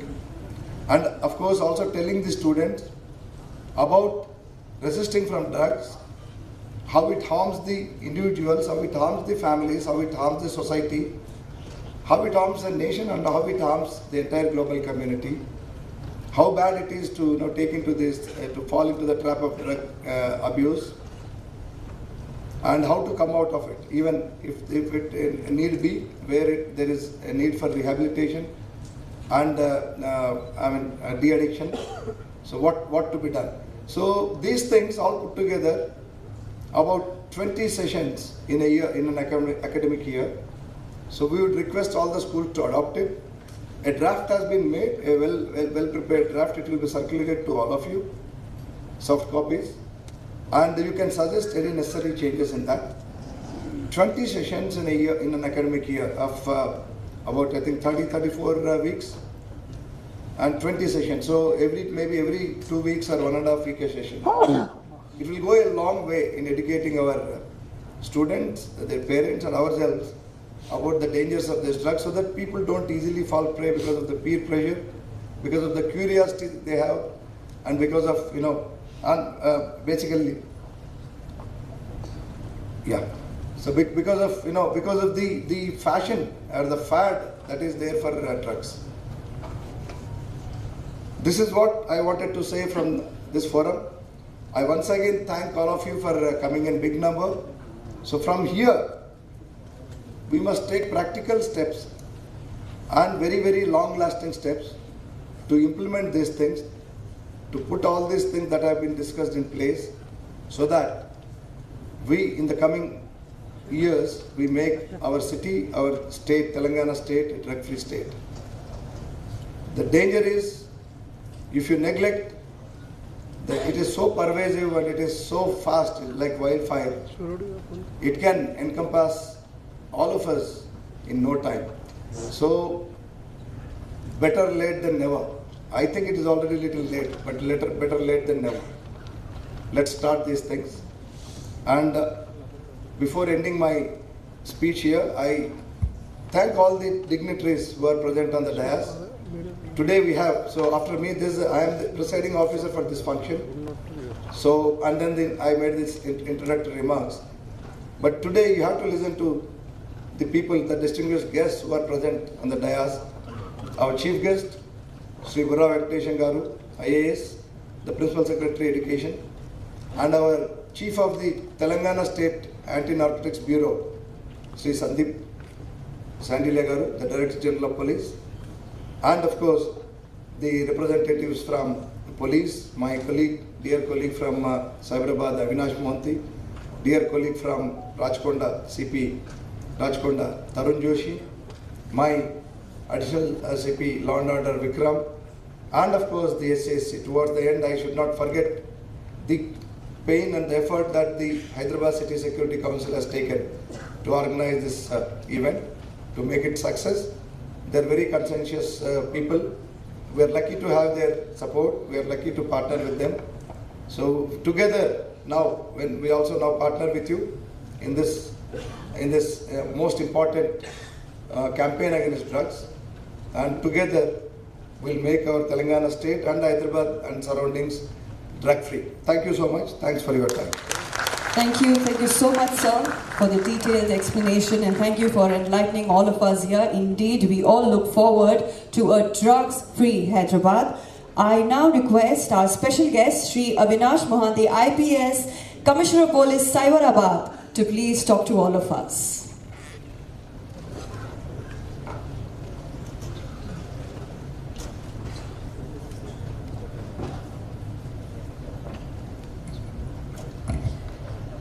Good morning, everybody. My seniors and colleagues on the dais, Venkatesham sir, Sandeep sir, Srinivas Reddy sir, Vikram sir, Mr. Tarun Joshi, Devsena Garu, my friends from HCSC, Chaitanya Garu, Bharani Garu, Shrikant Garu, dear principals, teachers and administrators from different schools, and colleagues from the department. It's an honor to be here today, though it's a Sunday. I'm sure, in this beautiful hall, 30 years from now, there'll be another set of people sitting here on some Sunday and discussing something. We only wish that this is not the topic they're discussing. So,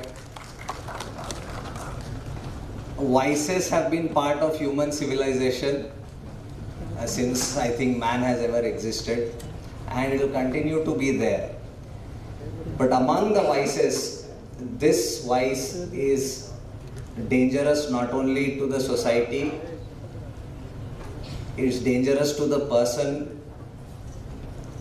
it's dangerous to the future of human existence, because there is nothing that has destroyed human society in the past as much as drugs has, and it's continuing to do so. We can talk endlessly on what damage drugs do to the society, what drugs cause to the human being. There's no debating that. The only question is why. The only question is why do people turn to drugs, and that whether we can do anything to address that. You just saw in the presentation that was made that drug seizures are increasing across the globe in different parts. So is it happening in our part of the country as well. Every year police says that we have seized more drugs than the previous year. While we take great pride in the achievements that we are seizing more drugs than ever before, that also indicates that there is a ever increasing demand for drugs. So that brings us to that question that I asked, why? So we all know people turn to drugs for different kinds of relief. It's a relief from stress, it's a relief from depression, it's a relief from failure, or it could also be a kind of cause to celebrate something. These whys can only be, not the vices, the whys can only be addressed in the peer groups, the family, the school, the friend circle, and where all these peer groups overlap is the school. The school is a place where parents, teachers, friends all come together. And this is the best place to address the why. Whenever somebody feels a need to go to some kind of substance abuse, I think before he does that, he gives out some indication that he is in some kind of either sorrow or exhilaration, and is looking to go elsewhere to find a relief for that. And that's where the schools and the parents together can come in. Another reason why people turn to drugs is because they're available and their peer group consumes it, and so they are forced to consume it to be part of that group. And that's again a place, that's again a reason where the schools come in, and that's where you have a major role to play. So the ways to do that, just before me, CP Hyderabad has explained some of the formats and some of the protocols and how we intend to go about putting in place a system where some systemic exercise can be carried out at regular intervals to address these concerns.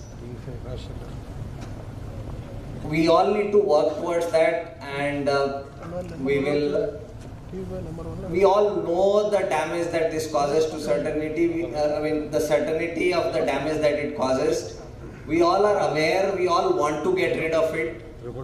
But what happens is we are so occupied in so many of our requirements of daily life, our work and personal pressures, that we sometimes on the way forget the importance of this issue.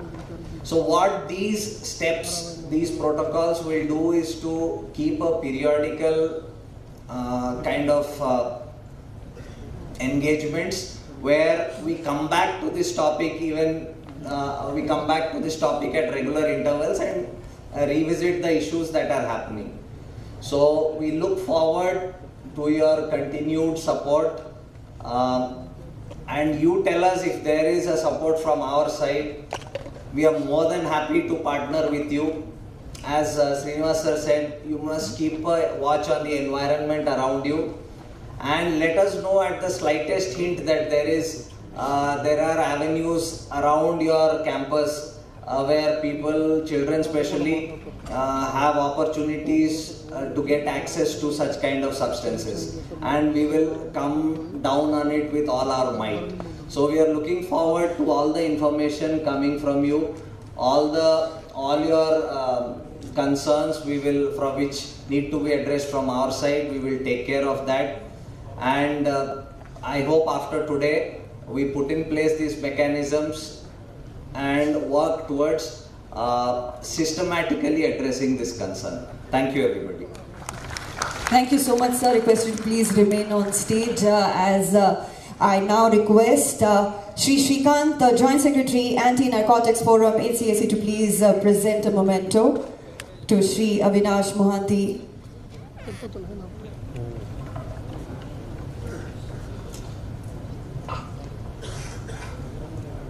I request you, sir, to please step forward.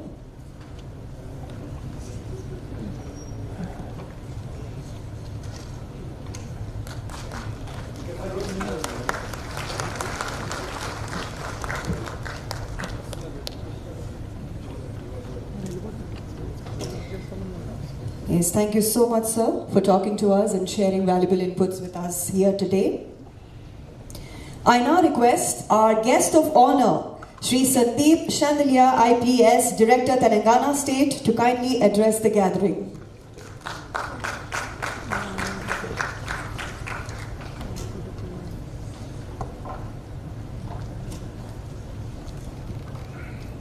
Respected, esteemed, and distinguished guests on the stage, Mr. Kotakota Srinivas Reddy, CP Hyderabad, and Avinashi is just left, Mr. Tarun Joshi, and Mr. Maan, and our chief guest for today's function, Mr. Burra Venkatesham Garu, then Director School Education, Sri Devana Madam, and esteemed members from HCSC, Mr. Chaitanya, Mr. Srikant, and Mr.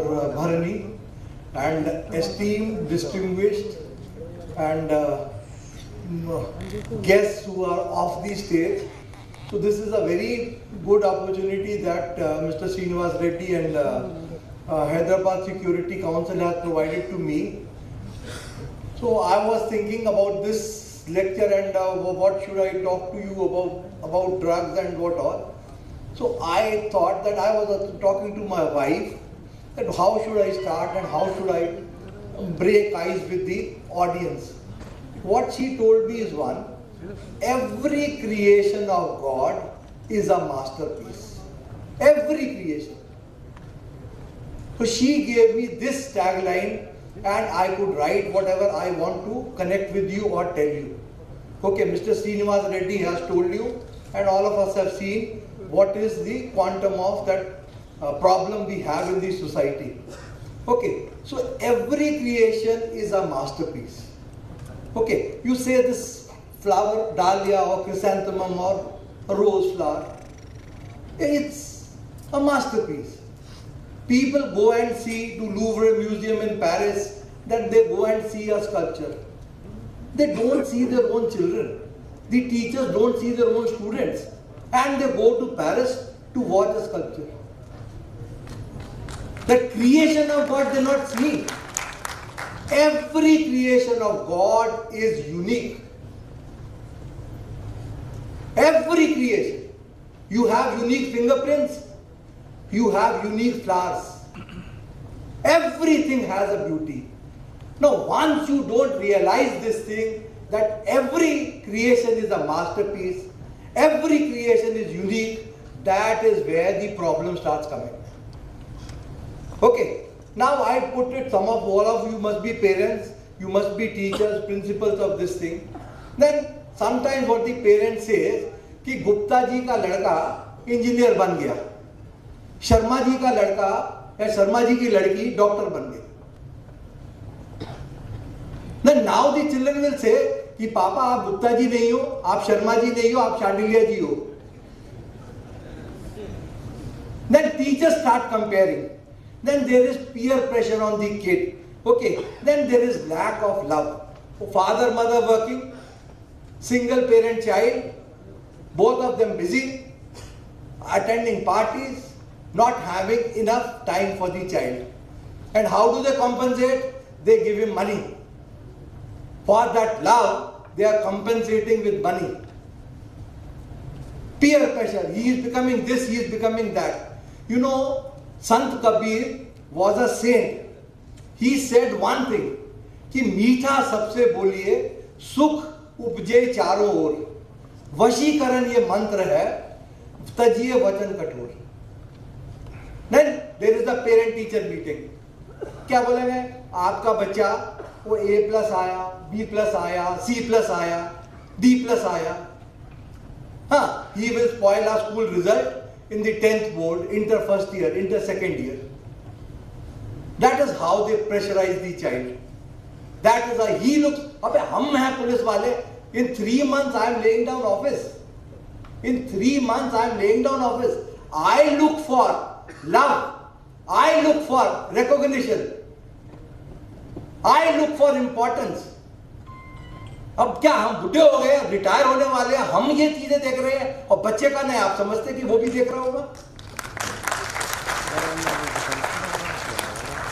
You understand यार, अगर A, B, C, D, E, F ये grade में दुनिया नहीं खत्म हो गई. The Prapancham is a song, and song needs all the alphabet from A to Z. It doesn't finish at A+, B+, C+, D+. It doesn't finish there. The आदत क्या problem है? You have this world school, that world school, this world school. अरे school है भाई, खेलने का facility है. बच्चे को दिन भर वो फोन देख रहा है, वो पूरा डोपामिन और मेलाटोनिन और serotonin, whatever the chemicals are received in the mind, you are seeing this. That is his entertainment. घर में कोई नहीं है, 4 बजे स्कूल पढ़ के जा रहा है. अब आप पूछेंगे किसका रिस्पॉन्सिबिलिटी है? बच्चा बिगड़ रहा है, बच्चा ड्रग्स ले रहा है, बच्चा स्ट्रे जा रहा है, he is doing drug abuse. किसका रिस्पॉन्सिबिलिटी है? पेरेंट का, टीचर का, बच्चे का? किसका रिस्पॉन्सिबिलिटी है? पुलिस का. अब हम सब, मैं बोलता हूं मैं पुलिस हूं, मैं बोलता हूं कि सब बोलेंगे बच्चे, स्कूल वाले बच्चे भी कभी कभी शराब पी रहे हैं, स्कूल वाले बच्चे भी ड्रग कर रहे हैं, स्कूल वाले बच्चे भी स्मोकिंग कर रहे हैं. ठीक है, कर रहे हैं ना, मैं पुलिस वाला बोल रहा हूं ना. आप मेरे से पूछो, भाई तुम पुलिस वाला है, तुमने कितने पान वालों को पकड़ा जो बच्चों को सिगरेट बेच रहे हैं? फिर दिस इज व्हाट आई से is, you talk but you don't act. Ask me, I am responsible. I tell you, no, we have not booked any case.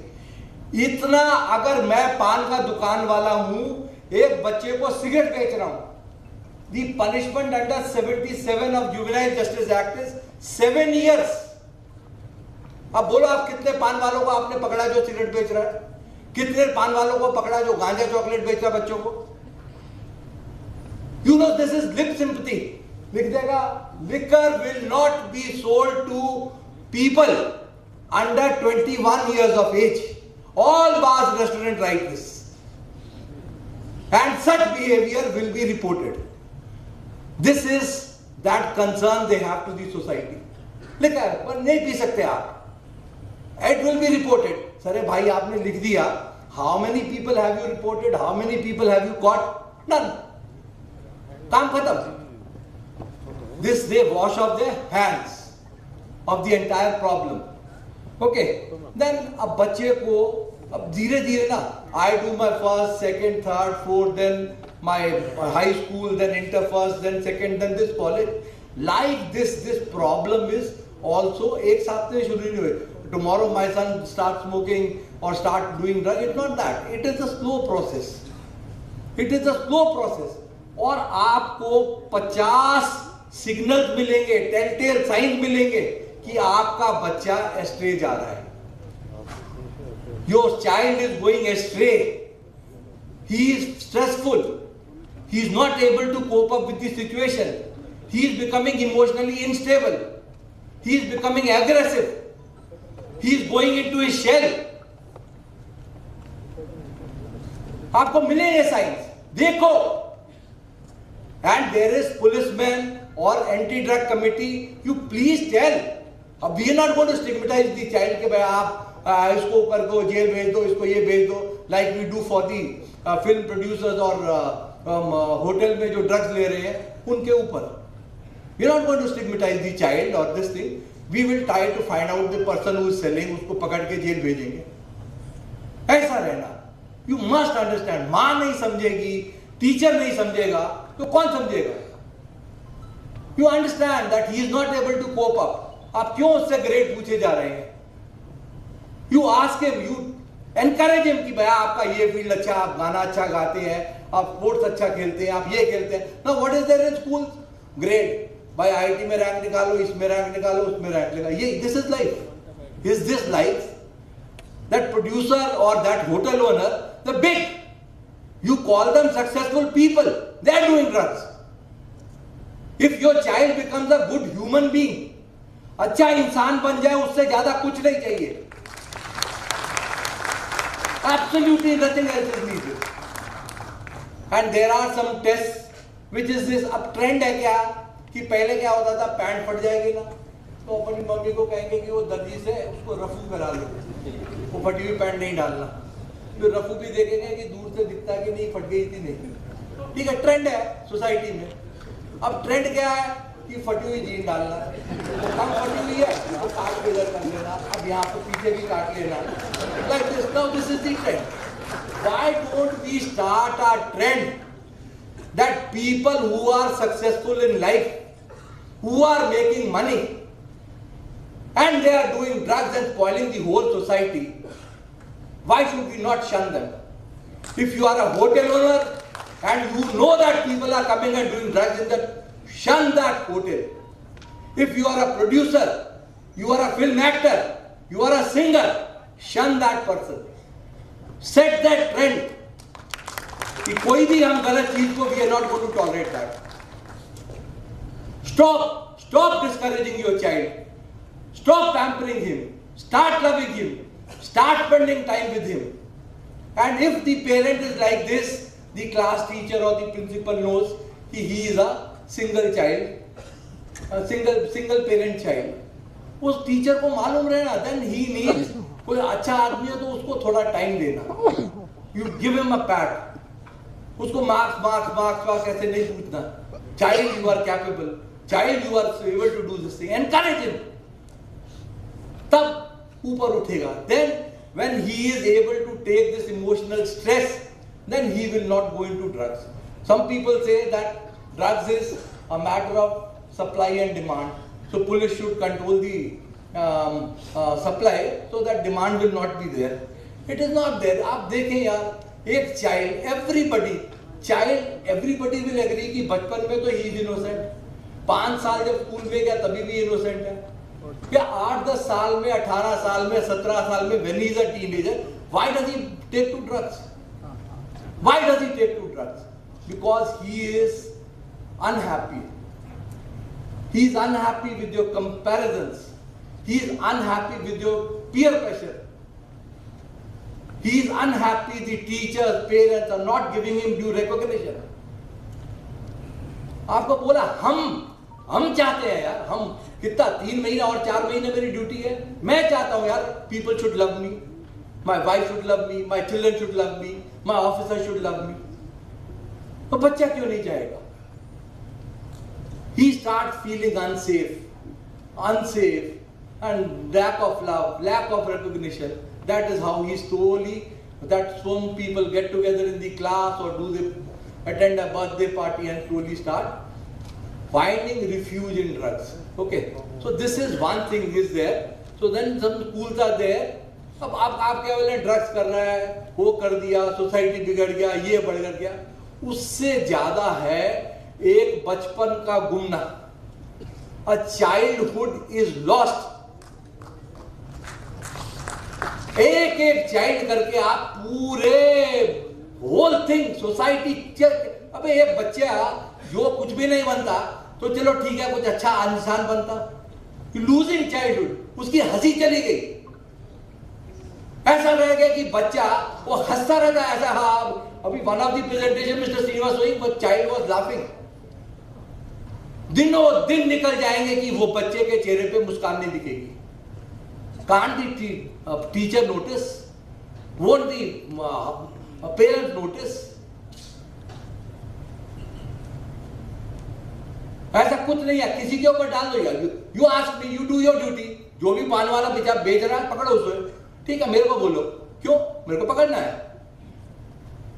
Let everybody do his duty with love, with affection, with encouragement, with positive attitude, and set up trends.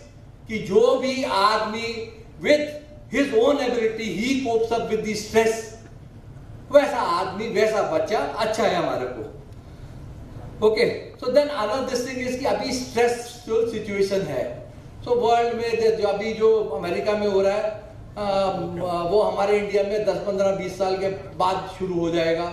और may be it has already started in this. You have E cigarettes, you have vapes, you have cigarettes, all these things are there. Then school break checking, then you get this, so many things are there. Okay, and everybody, you know, don't put your child in a rat race कि CGPA कितना है, यहाँ आगे वो आगे. Just give him time to relax. ये जरूरी नहीं है. Life is a big race.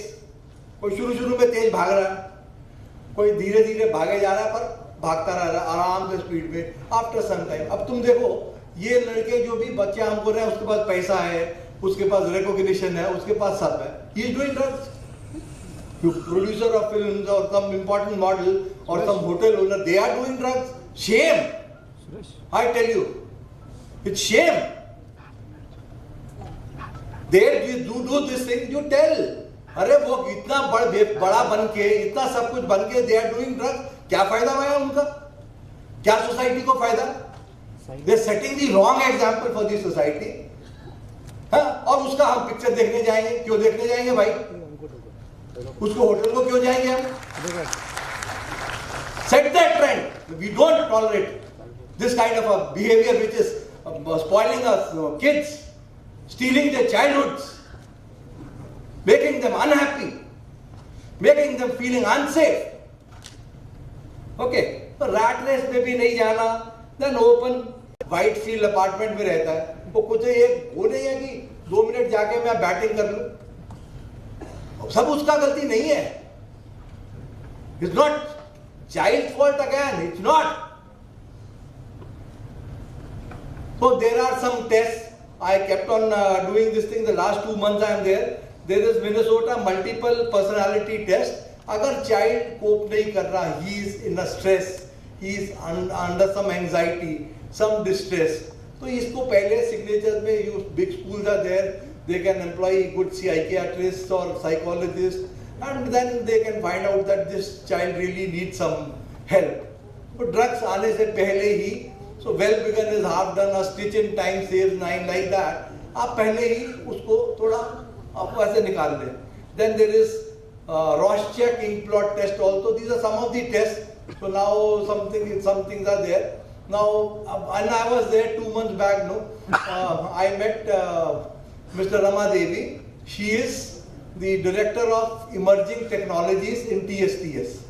So my madam मेरे पास आई and Mr. Jayesh Ranjan ने उसको बोला कि आप कुछ AI का tool.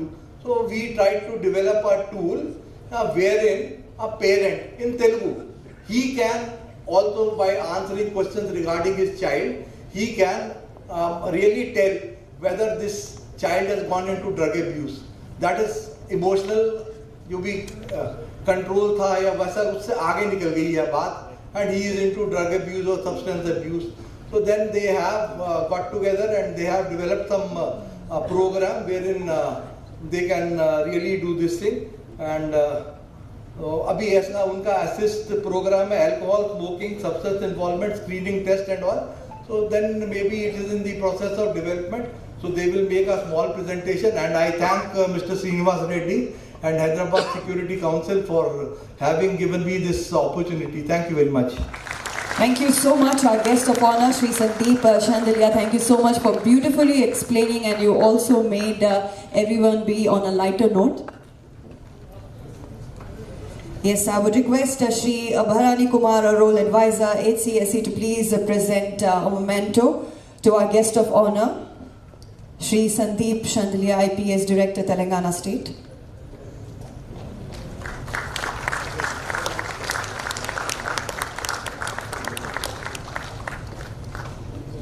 We have with us Srimati Rama Devi Lanka, Director, Emerging Technologies, IT, E and C Department, and Sri Saurabh Banerjee, Founder and CTO, United We Care. So let's have a presentation on AI, which, yes, our guest of honor was just talking about.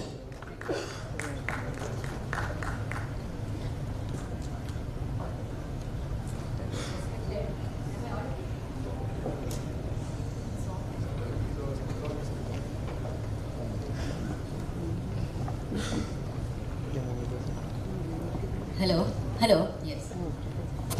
Respected senior officials on the dais and HSC members and representatives from different schools. A very good morning to all of you.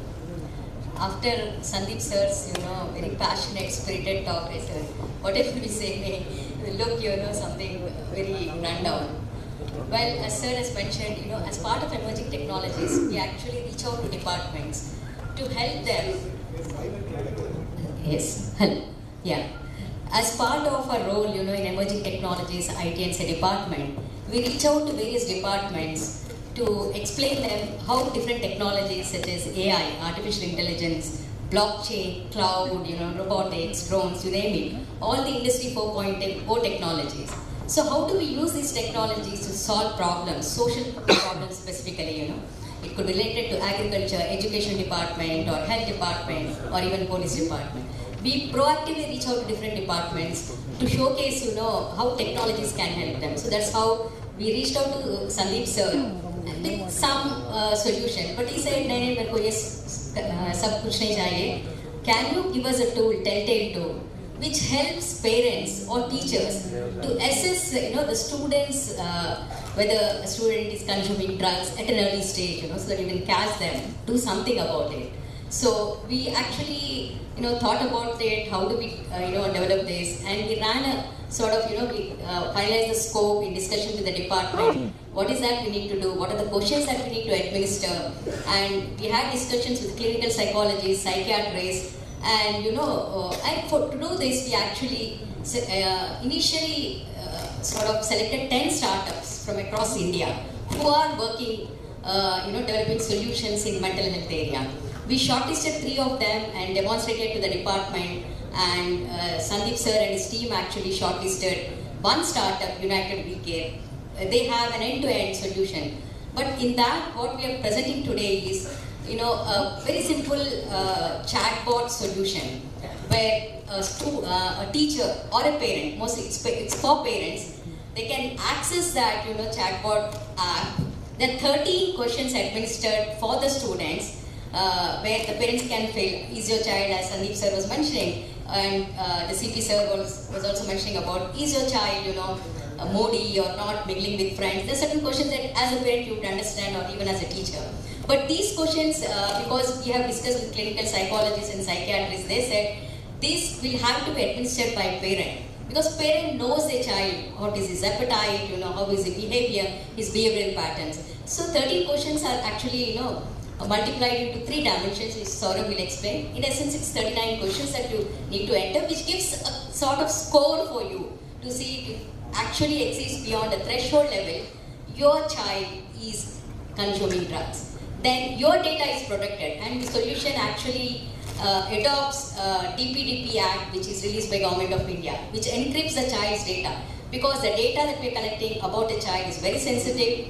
We understand the vulnerabilities associated with it, and highly encrypted, nobody will have access to the child's data. It's only the parent you can see the score, and if that score is beyond the threshold level, contact the police departments, like psychiatrists, those addresses, those details are displayed. You can reach out to them on your own, or you can reach out to the police department officials for help. So again, I'm saying this is not for identifying any child as such, just to help the parents assess the children at an early stage, before they get addicted to drugs. Even after getting addicted also, if you're not sure, you can use this tool. It's for teenagers for 13 to 19. These questions are specifically designed for teenagers and not for children below 30. So now Saurabh will actually present that solution.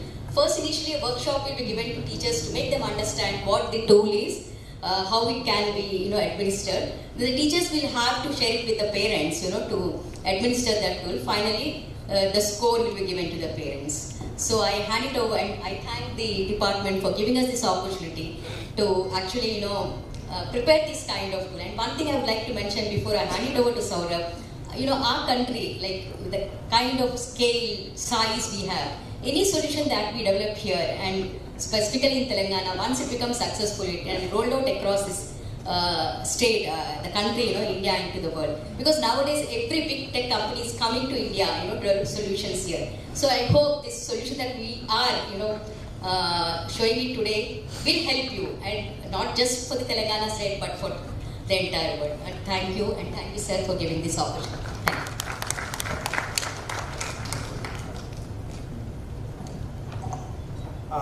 Hello, thank you. Thank you, distinguished panelists, ladies and gentlemen. Namaste. I'm the founder and CTO of United Way here, and the solution is by us. We're a Hyderabad-based startup, and Adayu, a Fortis group of company. So the clinical part is being handled by Dr. Samir Parekh. He's one of the best psychiatrists in India. So we have done the holistic solution on mental health. In terms of addiction, it's a very complex issue. A lot of prolonged journey happens on the addiction part from the child's end. At times we find problems or psychological issues in the family. The parents, they go through a lot of mental health issues. As a result, the child is getting into addiction. So it requires a extremely complex, involvement by the parents. Can we go to the next slide?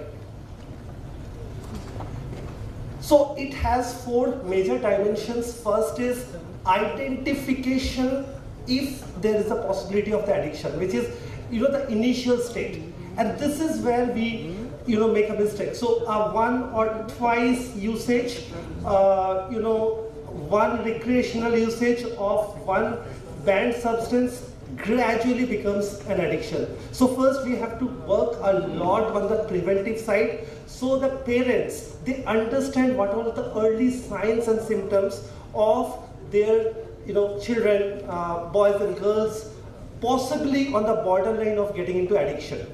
The second part is addiction requires clinical management and clinical interventions, and at that time, a lot of times they are fairly expensive. Third one is self-intervention. A lot of cases we want to really work with the parents, train them on how to handle situation in addiction. The fourth one is the follow-up and relapse management. What we are talking right now is, the identification of addiction. But the data is hopeless in terms of addiction when it comes to relapse. 90 to 93% cases, even with the best of the intents, they get relapsed. How do we handle the whole four circle through AI and clinical services put together? Why do we use AI? Do we use AI for any clinical services? No. There are a lot of subclinical stuff that needs to be happening before the clinical stuff happens. So that's why AI is extremely important, because AI can reach to every individual on their preferred language and their preferred choices. And even if they have complex questions, even if they do not have any real human being to help them immediately, the first aid can be handled by AI. Can we go to the next slide? So here, as we are talking about, it takes a whole village to bring up a child.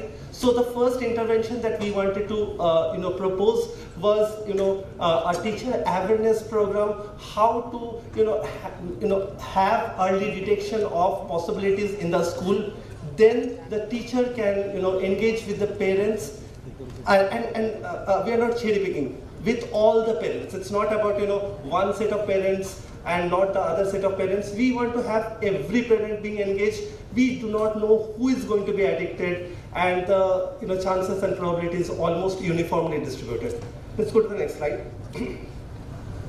Yeah, so what we are proposing is a 39 questionnaire. I know it's slightly long, but trust me, we are talking about real human lives, real emotion, real addiction. Let's spend that 39 question. It will take no more than 5 minutes. Let's do it once, twice a month, or at least once in 2 months for our own kids. It's very easy. It is developed by Dr. Parikh and team. It has 13 domains that we assess that child for. Now, child directly cannot assess themselves. It's not contrary to the law. So we want the parents to do the whole thing for them. So emotional changes. Is there any visible emotional changes? Is there any visible cognitive changes? Is there any psychomotor changes? The physical symptoms of that. Absenteeism. Drastic changes in the preferences, sports, scores in the school. A lot of things we just ignore. Can we create an environment wherein we identify those minor issues at home, so that the police can do their job of handling the major things? But if we do the minor things, trust me, a lot of things will never become major. Can we go to the next slide? So here we have the app demo. I'll not take. Can we go to the demo? Yeah.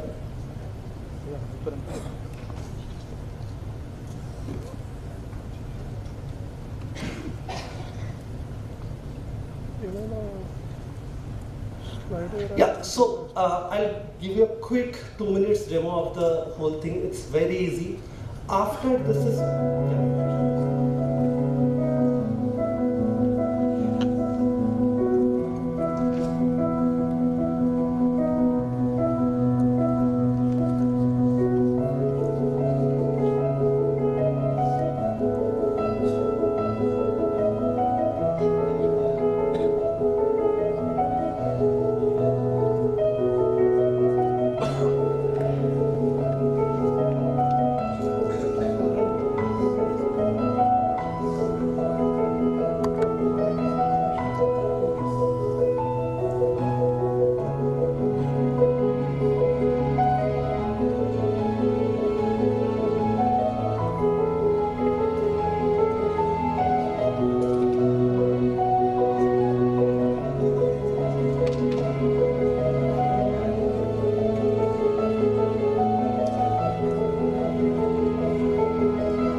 video, and this is what that you need 2 minutes.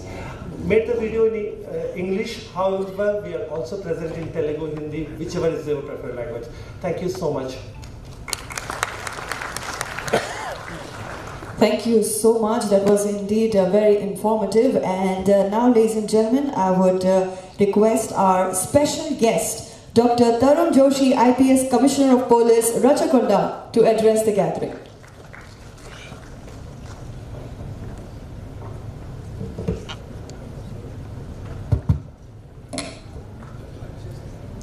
Respected Venkatesham sir, respected Director TS NAP, Shri Sandeep Chandelier sir, respected CP Hyderabad, Shri Srinivas Reddy sir, Man sir, Dev Sena madam, all the members of Hyderabad City Security Council, Bharni ji, Chaitanya ji and Shrikant ji and all the other members, all the officers of Hyderabad City Police, the media members and all the representatives of the respective schools. I think the teachers and some correspondents, some managers, probably some principals are also present. So good afternoon to everybody. Good afternoon. Thank you. So first of all, I would thank CP Hyderabad for being very thoughtful of conducting this program, which is really the need of the hour, sir, generating awareness regarding the drugs. Because this is one thing that has been really bothering us. Being in the police department, so we have really been very, very concerned about it. And then I would also thank all the school representatives, coming in such large number. The response has been really overwhelming. We had a very short notice to inform some of the schools, so but I see that while I was coming, I saw many of the members sitting outside also. There's a house full on the top also, I was seeing. So thank you for coming here on a Sunday for this program, and even though the school examinations are going on, so I think it must have been a special effort from your side. Now, talking about the issue, already the speakers before me have touched upon the issue in a very comprehensive way. Few things from my side which I would want to mention. I have a daughter who is a teenager. She's about 16-year-old, and she's also undergoing the 11th class exams now. And when I think about this issue, because being in the police department, having so much interface with the public, we get people from all walks of life, from all sections of the society, and coming across this particular problem again and again, I feel this really concerns us. Concerns me in particular, I feel, because this is something that bothers me. This is something that I feel that I'm really, this is something that I should be concerned about.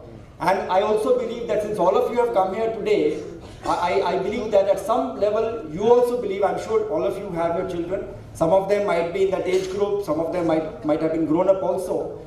But being members of the society at large and being members of education system, this is something that should bother all of us. So coming here today, for this program, that itself shows that you acknowledge that this is a problem that that concerns all of us. So for that, that is really thanks to all of you. We are talking about a generation. It's not that we are talking. When we talk about India, we say India is a very young country.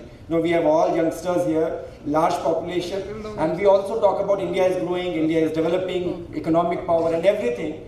But what about our generation for tomorrow, right? So where are we going, and what are they doing? Are we really bothered about them?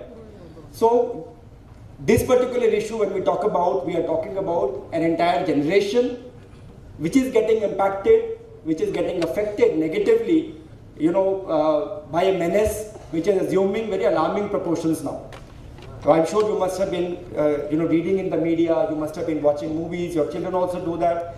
Now, we are living in a society where, we talk about information, we talk about knowledge. Everybody is, very, very, very well versed with the technology, including all of us, including our children also. They are even, much, much smarter than us, which is a good thing. Embracing technology for something healthy, it's a good thing. But at the same time, that personal touch, that is missing. Now, we are having schools here. When I see the advertisements for the schools, I have also been visiting many schools for some programs, for their annual functions or different other activities, sometimes simply to interact with the children also. Some schools do invite us, and we try to connect to the students, interact with them. My observation is that generally the schools take a lot of pride saying that, we are very high-tech schools now, we use a lot of technology, we have a lot of good infrastructure, we are having good logistics, we are having the classes which are digital classrooms, all those things, all the schools. When we see the newspaper advertisements, the only thing that they compete about is their academic results. Isn't it? We are number one. Even if you see the coaching centers also, I don't want to name any, of course, but we always see the students, some students standing there with number 1, 2 and all. This is what we usually see. But then are we really concerned about the children, at the personal level? Having come from the generation, because now I believe that being too senior in the service also, and so many juniors coming in the service below, so I feel I'm from the earlier generation now, and having observed how the society has been evolving over the last couple of decades, my observation is that there has been a lot of change in the parent and the child relationship. The children, the parents nowadays are not much aware of what their children are doing. It may not be true for everybody, I'm just talking about the general trend. But largely, as already the factors mentioned by the previous speakers, but we see that personal touch, otherwise, when we were children, we used to come back, the moment we throw our bags, we would talk to our parents, we will discuss what is happening in the school, we would, discuss the entire, whatever activities we have been doing, we have done. Our children used to be completely aware of who are our friends, what we are doing, where we are going, for what purpose. All that company, we used to happily share with them, they used to listen also. And then by and large, whenever we are going out, where we are going, everything used to be known. Now the children are, they are very tech savvy, though they are all on the social media, so, that kind of friendships that they have, the kind of chat that they do, nobody really knows what they are doing. This has become a very regular phenomenon. I'm sure your children are also using all these smartphones and all.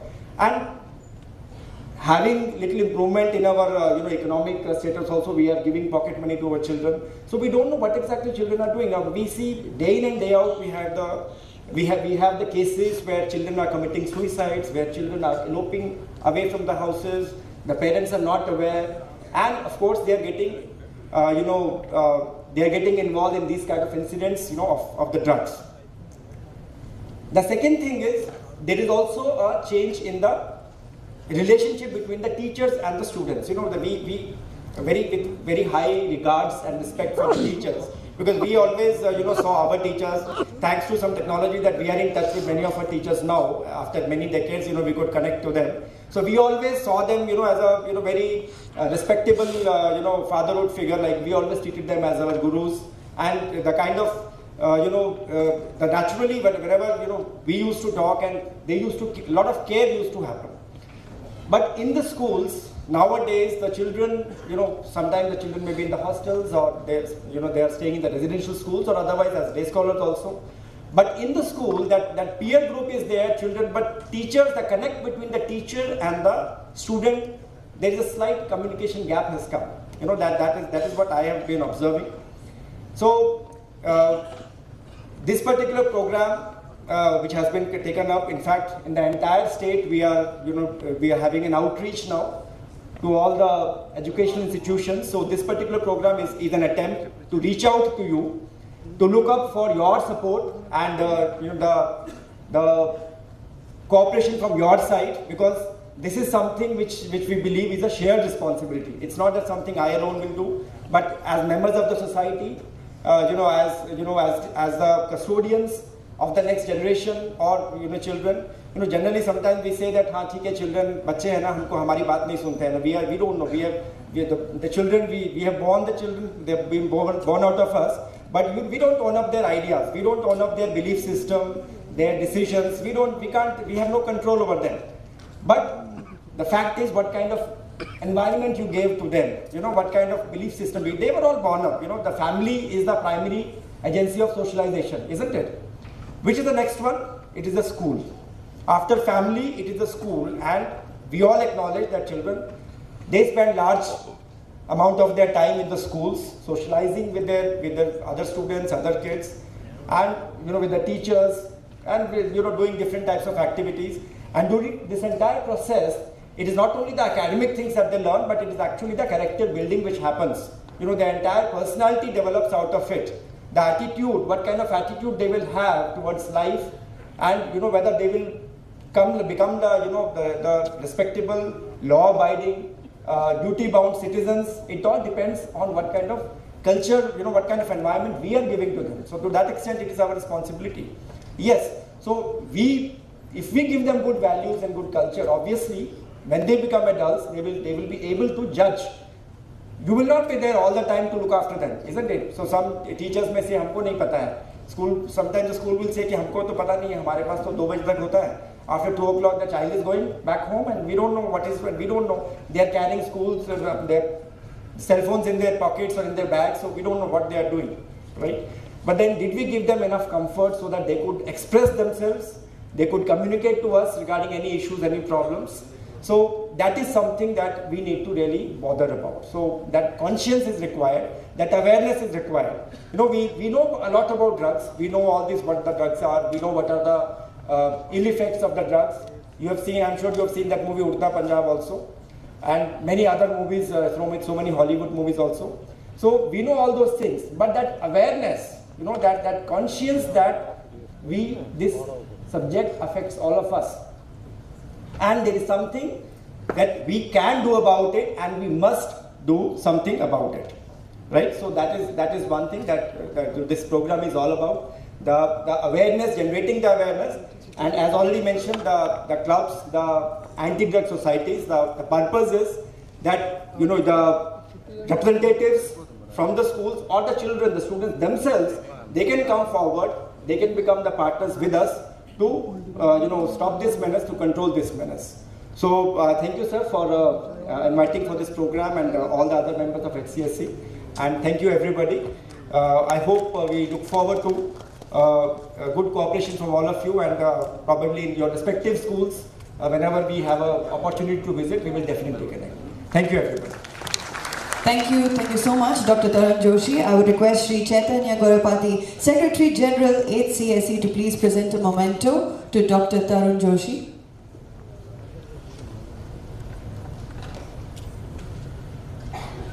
So please step forward, sir.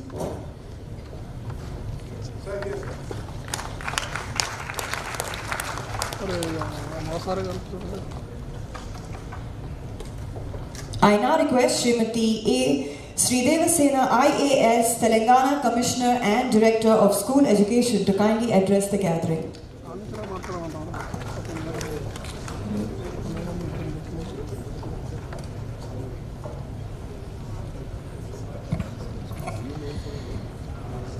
Good afternoon to everyone, and special thanks to everyone seated on the stage here for having organized this wonderful program. This is the first time ever in my 3.5 years of service in this department that we've had this kind of a gathering with this kind of the powers that be to discuss such an important issue. So I think a big hand for this kind of a initiative from both the departments. 12:40 is a bad, no, it's 1 o'clock. 1 o'clock is a bad time to start talking, but then I have to do the little duty that I have towards all of you. Now I just have a question to ask. I believe all of you here, seated here, who are either principals or HMs or important people in the school, in private schools, to be very powerful. I believe you are all powerful. How many of you believe you are powerful? Kindly raise your hands. How many of you believe you are powerful? I believe I am very powerful. And many on the stage. You see, we are all very, very powerful people, and a big hand to that. Why I am saying this is, if we are all very powerful people in our own right, I am sure many of your schools have political equations, you have people from political parties on your boards, and I am sure you are very well connected, all of you. Now, if that is the case, I'm going to make a very sensational statement now. We are all equally guilty. How many of you believe that we are all guilty? I believe I am guilty. Kindly raise your hands if you do believe you are guilty. You're not. Okay. But I say you are all guilty, including everybody sitting here. Because today we have had to sit here on this kind of a topic which should never have been. I, as a mother, want all of you to picturize this. A small child, so beautiful, rosy cheeks, and nice things to say about you. Mommy, I love you. Comes and hugs you. And, tries to show those little achievements that he or she has got. How much of happiness does a parent get out of this? Like Sandeep Chandalia sir was saying, love. You have so much love for this kind of a child, and so every little achievement of the child becomes so important to you. Now picture this. This same child who's so beautiful, so wonderful, full of promise, full of capacity. Suddenly one day you know that this child is no longer that little innocent child. He or she has been addicted, if not to drugs, if not to alcohol, even if it is smoking. You suddenly see your child smoking in front of you, or you catch your child smoking. I just cannot imagine what the parent must be going through. The parent's heart would sink into the stomach, that you really cannot see a child whom you've raised with your kind of ideals to do that kind of a thing. But it's not the mistake of the child. And imagine if it is drugs, it's even worse, because no matter what you do, how much the child tries, they get so sucked in deep into that muck that they can't come out. And you have to see them suffering, able to do nothing about it, unless we all think today it is going to be our responsibility to see that no child suffers like that, no parent suffers like that. And I'm sure this is a great beginning for this kind of an activity. If we are all going to think that this is not going to touch me as an individual, I'm sorry. That is not the case. If it is not your child who's in US today or in UK today, it might be your grandchild. It may be your favorite nephew. It may be someone you really love. So let us understand that this isn't something in isolation. It is seeping under the carpet to the point where you are sitting, and you are going to be given a big jolt one fine day. So let us understand it's all our responsibility to take this up. Now, one very important point I thought I should also let you know. Many private schools feel that if their name is brought out into the public, or if they report these kind of things, it is either the child who undergoes some trauma or they lose out on their popularity. But I will tell you one thing. In our own government school, I will not mention the name of the school, I will not mention the district also. This same thing happened, that few children were behaving in a very funny manner, and the headmaster happened to notice this.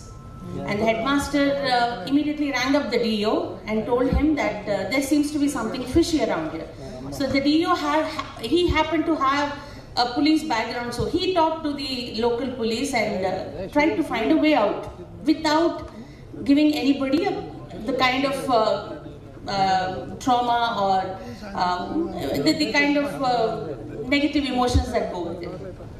So then the local police, they talked to the headmaster and said, now what you need to do is please tell the students that you want to eat that chocolate, because it was found in the bags of these children, that you want to get that because you are interested. Don't try and castigate them in the first instance.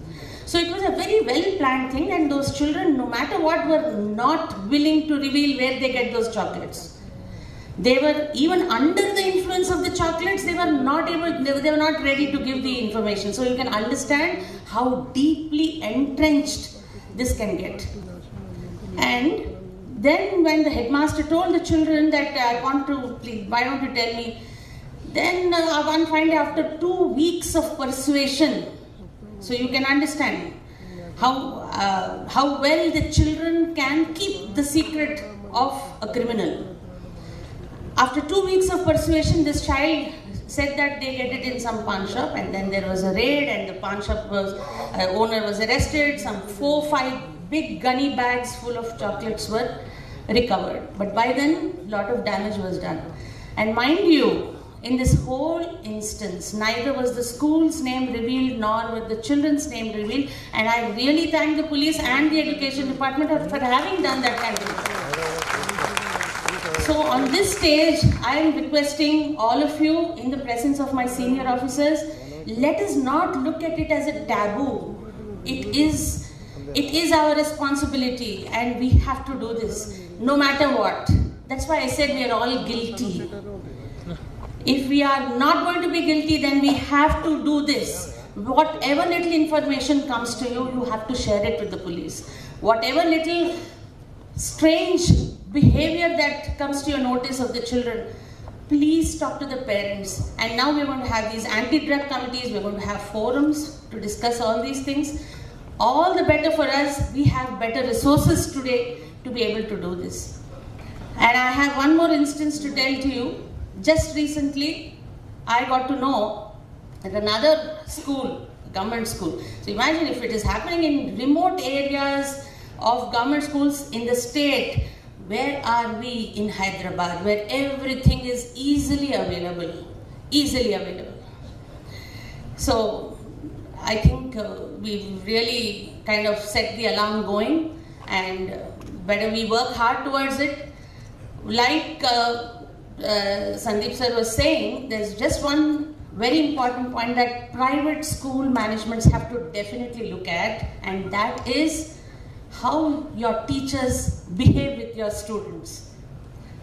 I know as a mother, in a very big, very important, very well-known private school, that my children did suffer in the hands of their teachers, despite me being an IAS officer. They were treated callously for things that they did not do. And I know what kind of an influence that had on their minds. So I request all of you, please sensitize your teachers in the school.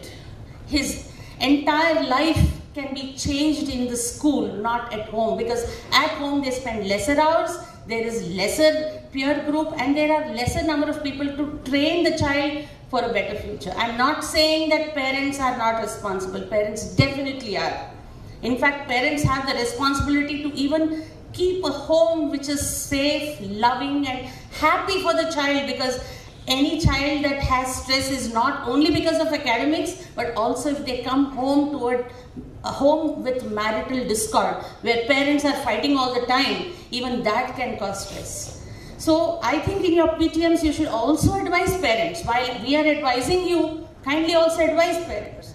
The teachers in the classroom have a great role to play, and that is what I request all of you to take this up in a very big way. We shall make this change, and thank you for this opportunity. But before leaving, I just want to say something about what's written here. It says, time's up.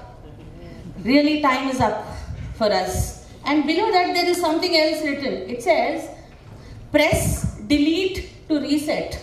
Yes, we have to delete everything that is happening in the history of drug menace in our children's lives if we want to reset our futures. And it says something else. It says, press escape to exit. No. If we are going to press escape, we cannot exit this. We'll have to face this problem. Let's all do it together. Thank you very much. Thank you so much, ma'am. That was indeed very interesting. And I would now request Shrikant, Joint Secretary, Anti-Narcotics Forum, HCSC, to please present a memento to Srimati A. Sridevasena, IAS Telangana Commissioner and Director of School Education. Sir. Yes, ladies and gentlemen, we shall now step forward and witness the book launch. This book that will be unveiled today by the hands of our dignitaries present here on stage has been authored by our Joint Secretary, Anti-Narcotics Forum, Shrikant.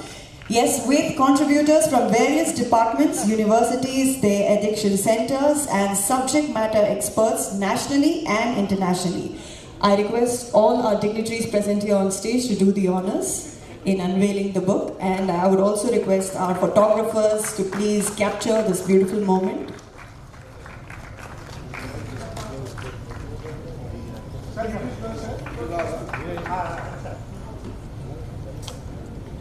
There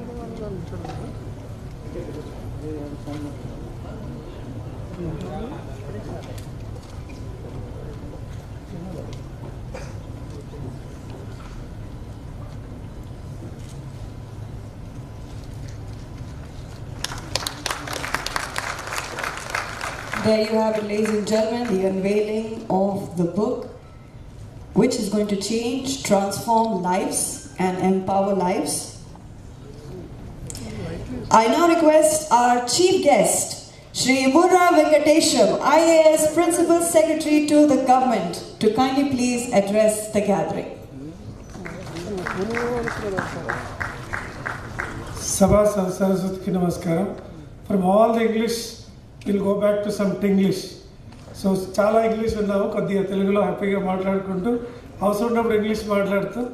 Let's understand the importance of the meeting. So, vedika payina unna peddalu, good friend of us, Sandeep Sandila garu, ma senior colleagues Sandeep Sandila garu, atlage Srinivas Reddy garu, atlage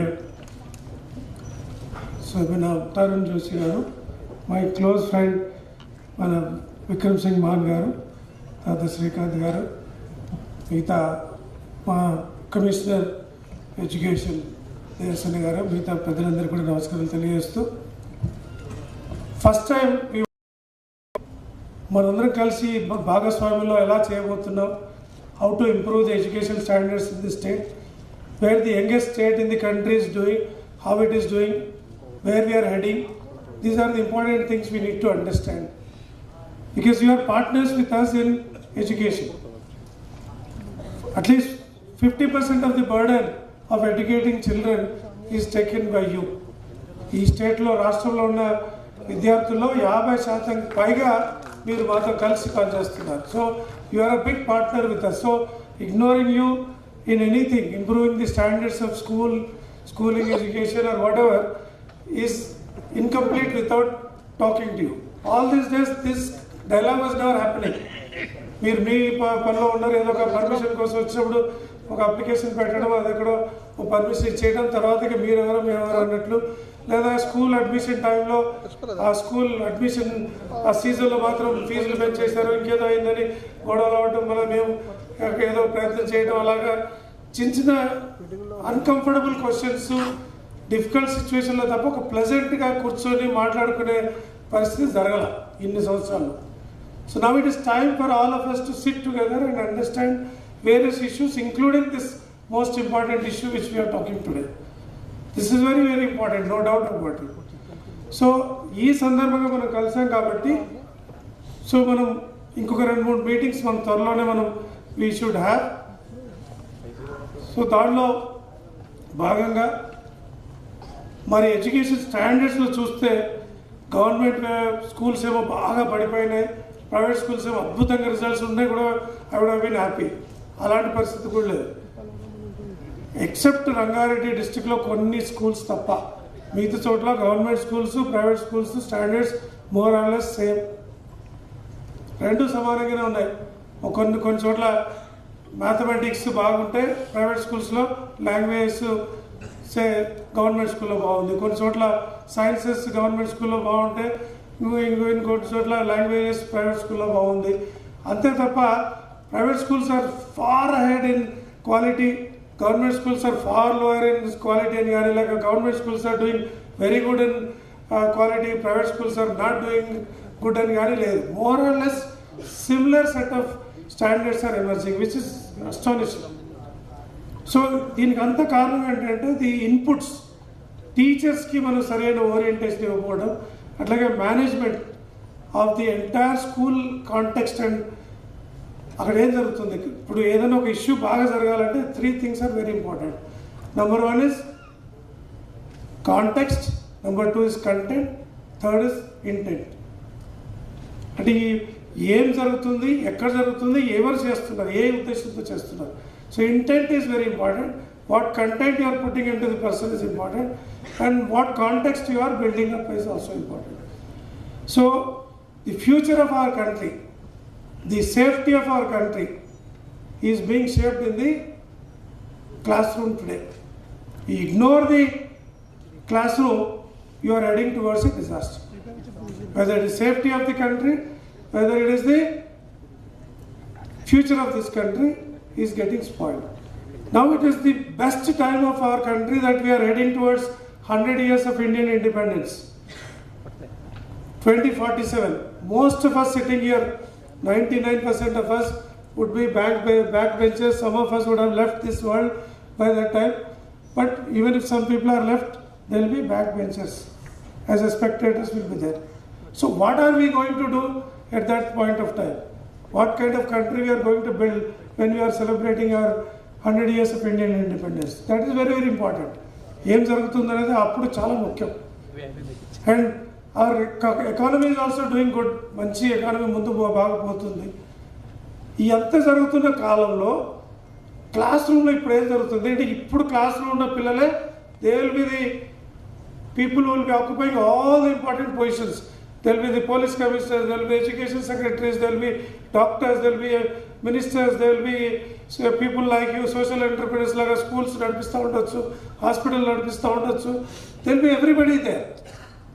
So వాళ్ళలో ఏం జరుగుతుంది అనేది చాలా చాలా important. In fact I was reading somewhere that whatever the aggressive behavior you see, especially in teenage time, around say 14 to 20 years మధ్యలో 14 to 19 మధ్యలో జరిగే aggressive behaviour ఏదైతే ఉంటుందో that is not the result which has happened that time. The seed was born when they were in school. అంటే 5వ class నుండి 8వ class మధ్యలో వాళ్ళ మధ్యలో జరిగే ఆలోచన విధానంలో జరిగే మార్పులు అప్పటికే అది రిజల్ట్ లాగా కనిపిస్తుంది. Nobody will learn sudden bad behavior when they are in college. No, it's not possible. The seed was born much earlier when they were in the school. అప్పుడు బయటకు కనిపించకపోవచ్చు, but the manifestation happens at a later stage. కాబట్టి classroom is very very very important. I will tell you two things with two countries which are doing great in terms of school education. One is Finland, the other one is South Korea. ఈ రెండు కంట్రీస్లో south కొరియాలో అయితే number 1 కనుక మీరు చూస్తే the highest respect is given to the primary school teacher. Highest even salary కూడా primary school teacher పెట్టిస్తారు. Not to the university professor, not to the college lecturer, not to the school assistant who teaches higher classes, because the youngest child, when he or she enters into the new context of school going, so appudu vaalla mind most impressionable minds, appudu how you are writing the first alphabet into their head, first standards which you are weaving into their future. So that is where the most critical things happen. But manemo adi ఎవరైనా చెప్పేస్తారు అన్నట్లు పెట్టేస్తాం. ఏబీసీలు నేర్పించడమే కదా ఏముంది అని ఎవరంటే వాళ్ళని పెట్టేస్తాం. అక్కడ సీరియస్గా తీసుకున్నాం. అంత సీరియస్నెస్ పిహెచ్డి వచ్చినప్పుడు చేస్తూ ఉంటాం. అది విచ్ ఇస్ టోటలీ రాంగ్. అట్లాగే ఫిన్లాండ్ లాంటి కంట్రీలో అయితే ది బెస్ట్ స్టాండర్డ్స్లో అక్కడ అసలు ప్రైవేట్ స్కూల్ పెట్టేకే వీలేదు. ఇక్కడ మీలాంటి మీటింగ్ ఉండేకే లేదు. ఫిన్లాండ్లో there is no private school allowed as a rule, because education and health are suppose to be the levellers. Equalising చేసే ఈ రెండే. ఒక దేశం బాగుపడాలంటే పేదవాళ్ళు, ధనవంతులు, లేక అన్ని రకాల haves, have nots, all those things ఒక సమాజ సిచ్యువేషన్ అంటే ఈక్విటబుల్ ఇంక్లూజివ్ సొసైటీ ఎమర్జ్ కావాలంటే education, health top most things. Health ఏమో మైనస్ నుండి 0కి తెచ్చి పెడుతుంది ఒక లెవెల్కి, బట్ 0 నుండి పాజిటివ్ సైడ్ తీసుకెళ్ళాలంటే ఎడ్యుకేషన్. సో ఎడ్యుకేషన్ అనేది చాలా చాలా ఇంపార్టెంట్. సరే, కాబట్టి ఈ టైంలో మనమంతా కూడా కూర్చొని మనం మాట్లాడుకుందాం. ఎస్పెషల్లీ ఈ డ్రగ్ అబ్యూస్ ఏదైతే ఉందో దీని మీద చాలా సీరియస్గా మనం వర్క్ చేయాలి. ఎందుకంటే వాళ్ళ జీవితాల్లో ప్రేమ ఎక్కువై కొన్ని సందర్భాల్లో, ప్రేమ తక్కువై కూడా కొన్ని సందర్భాల్లో పిల్లల్లో ఇలాంటి బిహేవియర్ వచ్చే అవకాశం ఉంది. ఎందుకంటే సపోజ్ ఒక గ్లాస్ మనకి దాహం వేస్తుంది, ఒక glass of water, 2 glass of water, 3 glass of water, that is sufficient. But if you give only 2 spoons of water, that is lack of water, that is also a problem. That is like lack of love. లేదా ఒక బిందె తీసుకొచ్చి నోట్లో పోస్తాం అనుకోండి, more love, that is also problem. ఇప్పుడు nuclear families వచ్చి ఎవరిని గమనించే పరిస్థితి లేదు. కాబట్టి either lack of love is happening because everybody is busy, or too much of love is happening because you have only one child or 2 children to take care. మనం వీళ్ళ కోసం కాకుండా ఎవరి కోసం చేస్తున్నామండి? పిల్లలకి ఇది తినిపోయిపోతే మనం ఏం చేస్తామని వాళ్ళకి డబ్బు ఇచ్చేయటము, వాళ్ళు కొంచెం అరిచినా కరిచినా గొడవ పెట్టినా వాటిని మనం ఎక్స్క్యూజ్ చేస్తున్నాం. పెద్దల పట్ల గౌరవం చూపించకపోయినా, లేదా పార్టీ అని లేట్గా వచ్చినా, ఈవినింగ్స్ ఎప్పుడు వచ్చినా మనం పట్టించుకోవట్లేదు. ఏమంటే ఏమవుతారో పిల్లలు, ఏం తిడితే ఏమనుకుంటారో, ఏమన్నా మళ్ళీ గొడవ చేస్తారో, రాగానే వాళ్ళకి దే అండర్స్టూడ్ యువర్ ప్రిడికామెంట్, బాగా అర్థం చేసుకున్నారు. రాగానే అరిచేస్తారు, లేదా ఏదో పగలు కొట్టేస్తారు, ఎందుకు వచ్చి కూడా వదిలేస్తే పోయిందని. ఆ రకంగా you are vulnerable now. Not the child is not vulnerable today, now the parents are vulnerable today. ఇంతకు మన చిన్నతనంలో it was the parent controlled household. వాళ్ళు ఏమిస్తే తీసుకోవాలా, ఏం పెడితే తినాలా, ఏం చెప్తే తినాలా. ఇప్పుడు చైల్డ్ కంట్రోల్డ్ హౌస్. వాళ్ళు ఏం చెప్తుంది దీన్ని వండాలా, ఏం టీవీ పెట్టమంటే అదే చూడాలా, ఎక్కడికి పోదామంటే అక్కడికి వెళ్ళాలా. సో చైల్డ్ సెంట్రిక్ హౌస్ అవ్వటం వల్ల కొన్ని లాభాలు ఉన్నాయి, కొన్ని నష్టాలు ఉన్నాయి. Because that age they can't understand life. So దాన్ని స్కూల్ సిస్టంలో వాళ్ళ పేరెంట్స్ ఏమనుకుంటారు, స్కూల్ వాళ్ళు చూస్తారంటారు, మనం అనుకుంటాం పేరెంట్స్ చూడాలని మీరు అనుకుంటారు. So this constant confusion between the parent and the school. మన పీటీఎం పేరెంట్ టీచర్స్ మీటింగ్ జరుగుతూ ఉంటాయి కదా రెగ్యులర్గా. I will not name one of our batchmates, police ఆఫీసర్కి అయితే అర్థమై ఉంటుంది. సో వాళ్ళ husband is my batchmate in is, wife is also IPS. So అంతకుముందు ఈ పేరెంట్ టీచర్స్ మీటింగ్ అనేది ఎంత ఇంపార్టెంట్ అనేది నాకు అర్థమైంది అన్నమాట దాన్ని బట్టి. సో అంతకుముందు ఏంటంటే all the things about the child use to be decided by the mother earlier. అంతకుముందు ఏదైనా వాళ్ళ ఇంట్లో మదర్ యూస్ టు డిసైడ్. తర్వాత కొద్ది రోజుల తర్వాత there was a change. Father was now controlling everything about the child. I said, what has happened in your house which has made this difference? So the father was saying, it is because of attending parent-teacher meeting. Then PTM में ऐसा बोला है, PTM में ऐसा हुआ है, PTM में ऐसा बोला है. So everything they were saying PTM. What is this PTM means? He was saying it is because of parent-teachers meeting I attend regularly.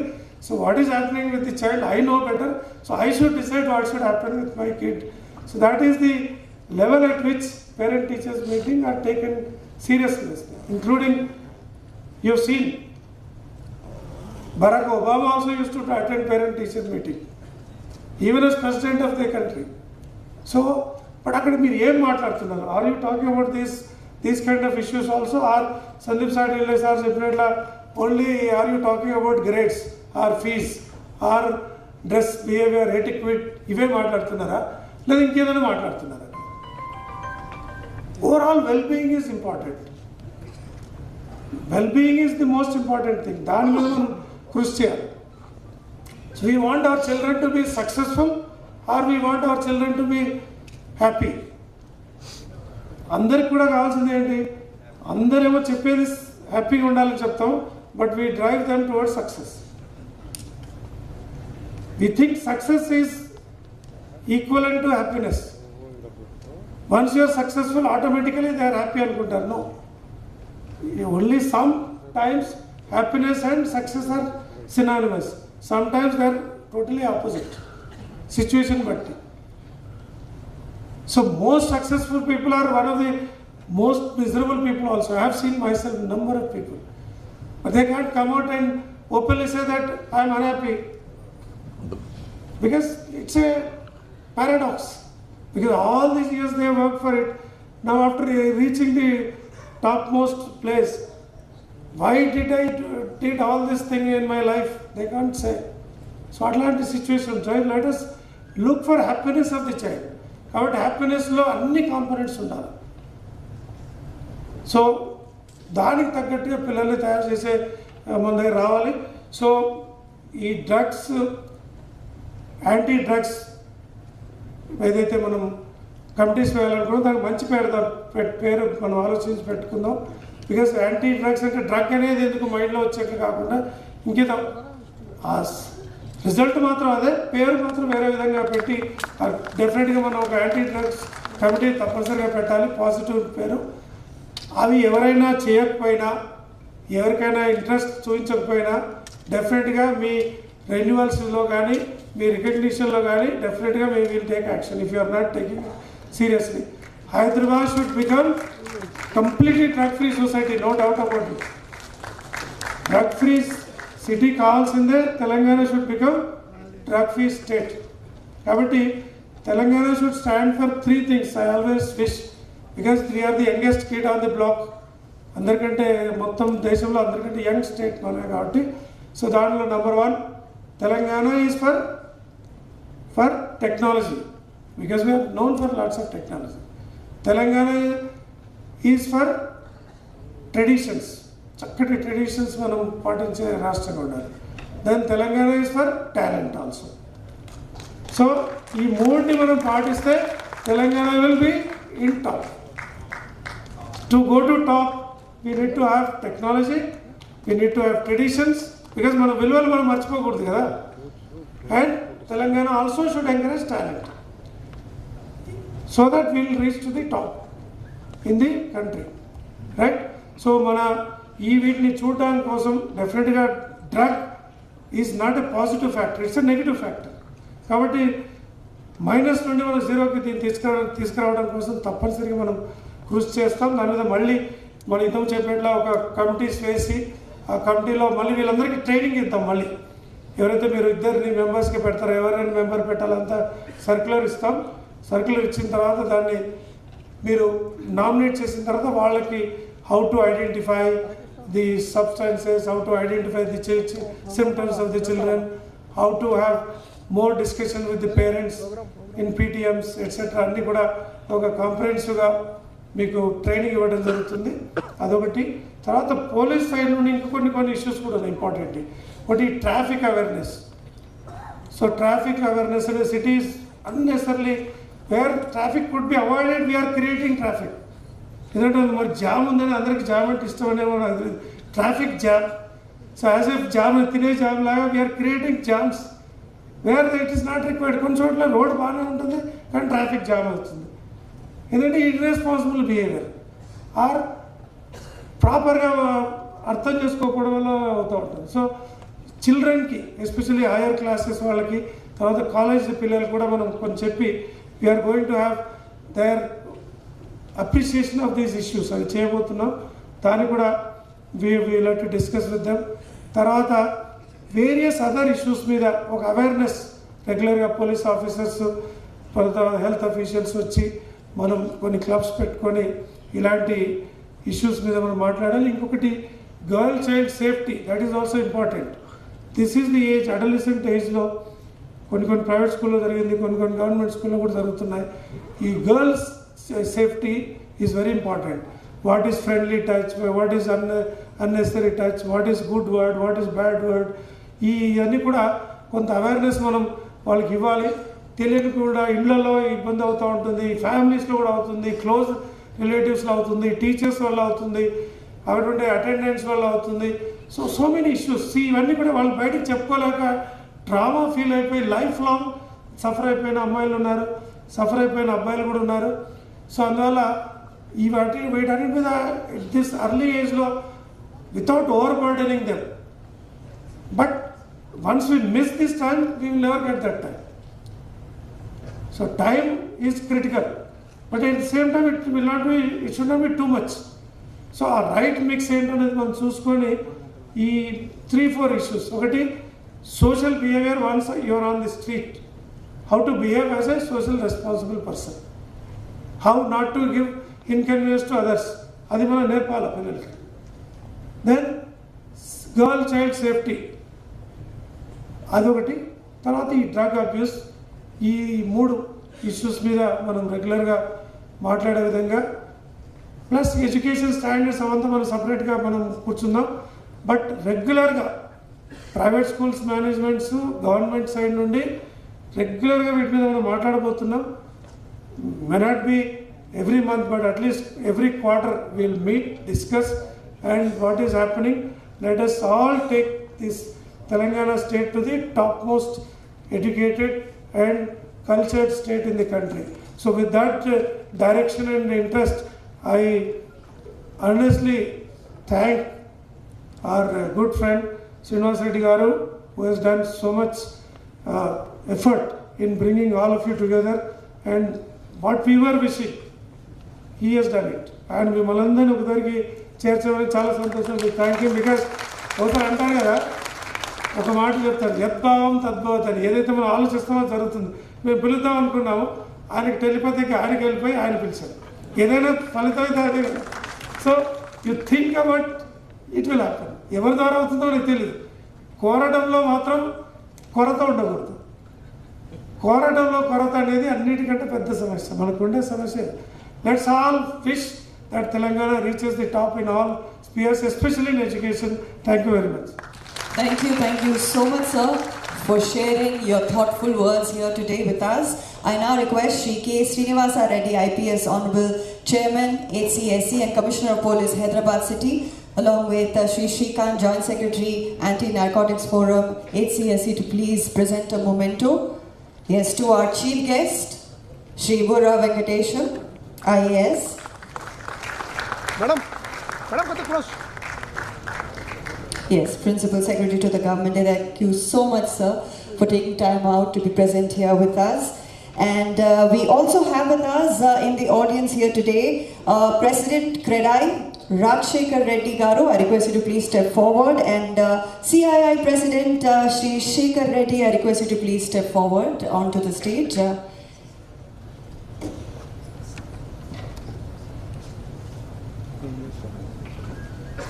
I request our Honorable Chairman, HCSC, Shri K. Srinivasa Reddy, IPS, to please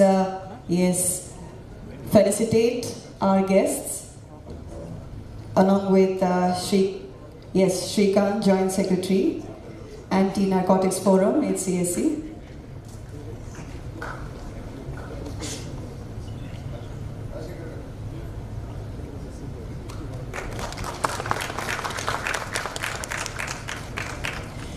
Thank you so much, dignitaries. Yes, I request Shri Mansur to please step forward on the stage, and I request Shri K. Srinivasa Reddy to please present a memento.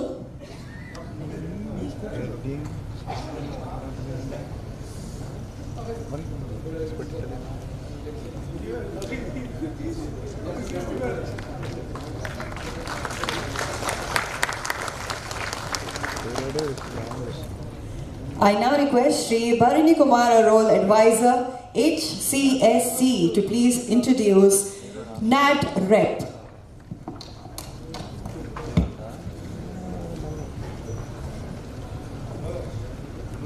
Distinguished guests on the dais and off the dais, very good afternoon to all of you.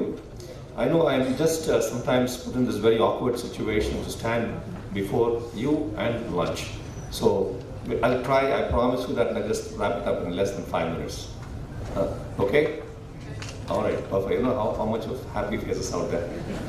Now at the same time, when we talk about this, is that dopamine?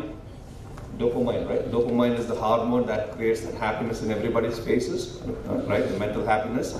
So I'm sure when I saw some faces, right, in the beginning of the meeting, I'm not sure that dopamine levels were very high, just low, because calling you on a Sunday, away from the family, whatnot. But I think having heard all these experts speak about the very important, aspect of our society, which is impacting our society, I see a lot of dopamine levels going up right now.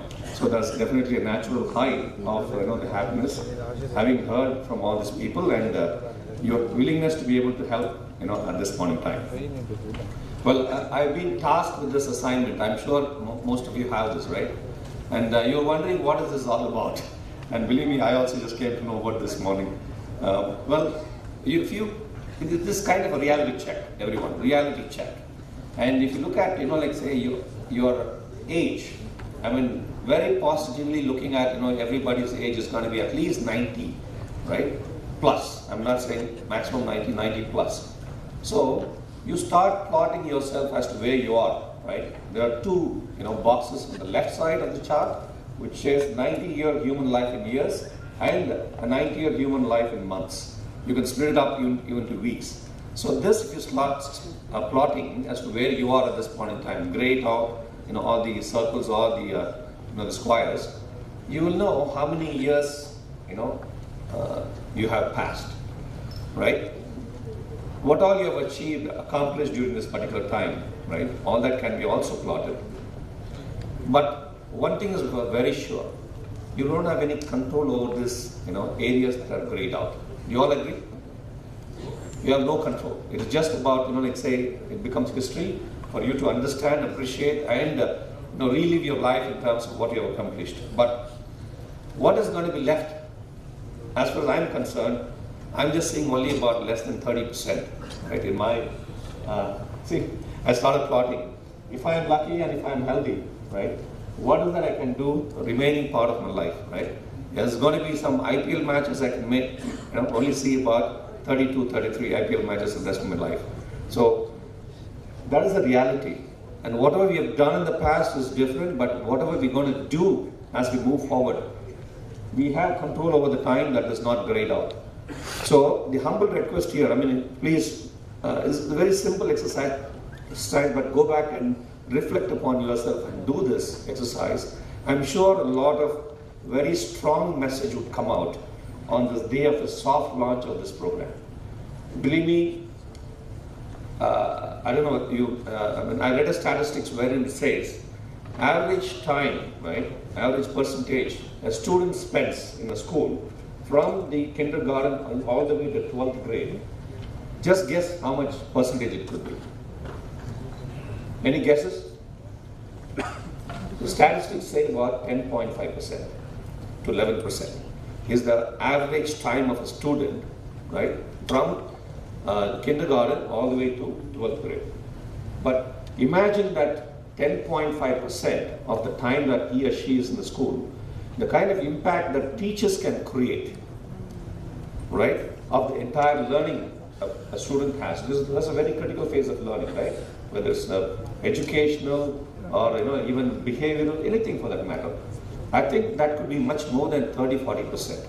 So within that 10.5% span of time that you have the children with you, you can create a huge impact on the students. That's one of the reasons why this whole program has been designed, structured, that it should be a very collaborative kind of a program, initiative, intervention, rather than just only coming from top down or from law enforcement alone.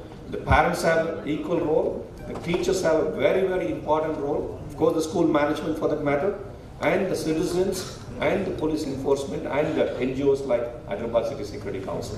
So we certainly need your commitment at this point in time for this program, which is called NADREP.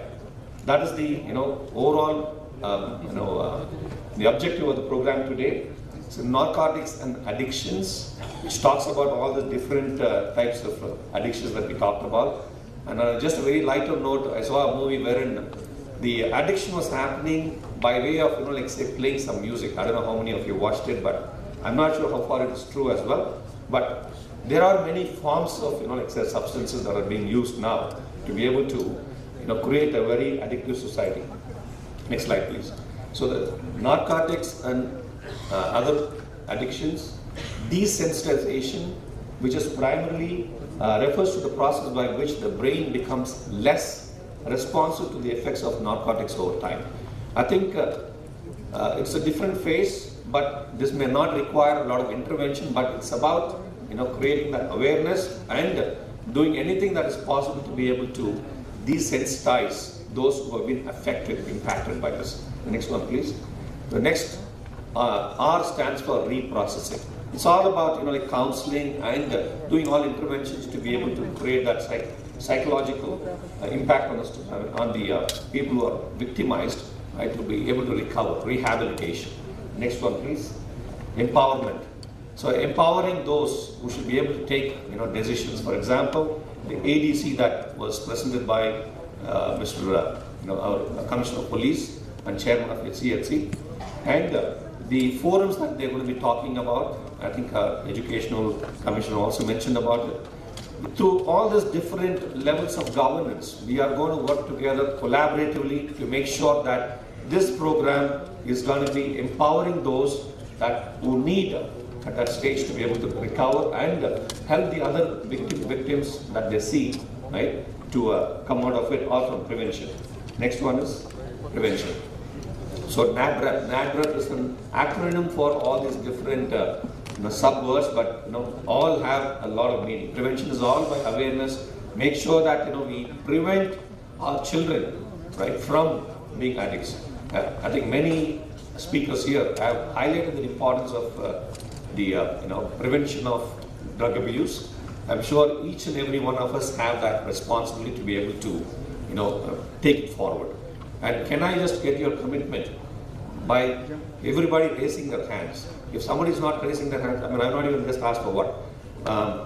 Somebody is not raising their hands. I think there are CCTV cameras, and I'm sure absolutely will capture that later. So we are committed to this program, and we are going to just make our children, right, away from all kind of abuse, and make sure that we build an India which is drug-free, Hyderabad, Telangana, and India drug-free.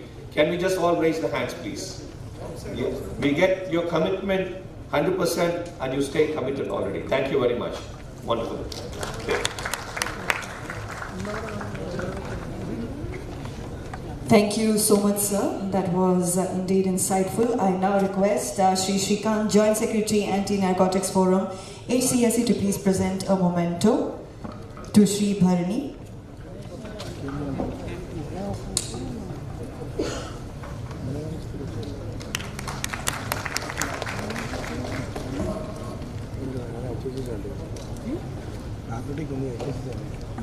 Yes, ladies and gentlemen, kindly please bear with us. We have a very interesting, emotional play, theatre play for all of you. It's just a matter of 15 minutes, after which we can all proceed for lunch. So kindly please bear with us for 15 minutes. We have put across a very beautiful, emotional play, a theatre play for all of you. So please, it's a matter of 15 minutes, just bear with us. I request the dignitaries to kindly please join the front row in the audience to enjoy the theatre play.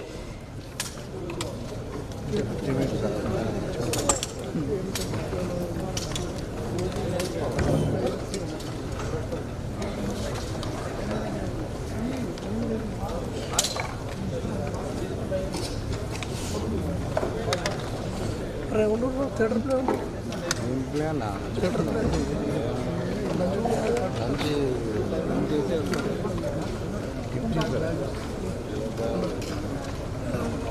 theatre play ఏడని clean అదే వాళ్ళ ముందర కూర్చుంటూ ముందర చూపిస్తారు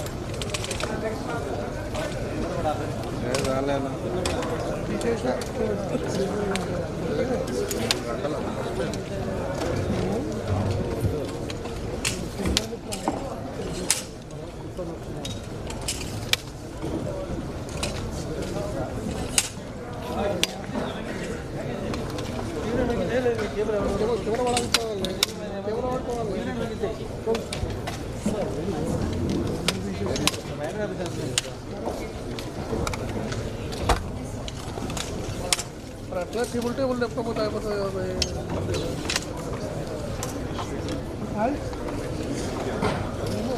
Yes, ladies and gentlemen, request everybody to kindly please take your seats. We are about to begin with the theatre play. Yes, requesting everybody to please be seated. It's just a matter of 15 minutes and then we shall proceed for lunch. Our dignitaries are here. They'll be seated in the front row. I request you to please take your seats, settle down. Yes, please, ladies, gentlemen, bear with us for 15 minutes. It is a very moving, emotional theatre play, and we have sketched this for the occasion today, the informative forum, and all the knowledge, the thoughts that were shared today here on this platform. To close this in a beautiful way, we have put across this play. So please stay tuned, do not go anywhere, be seated.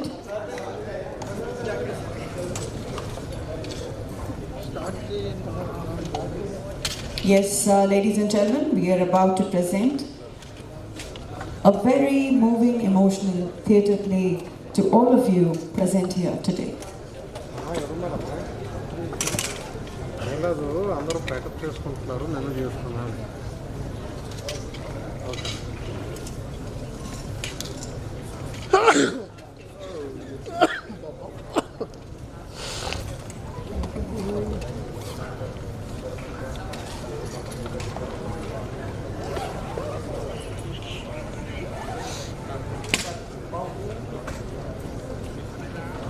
అయిపోయిందన్నా.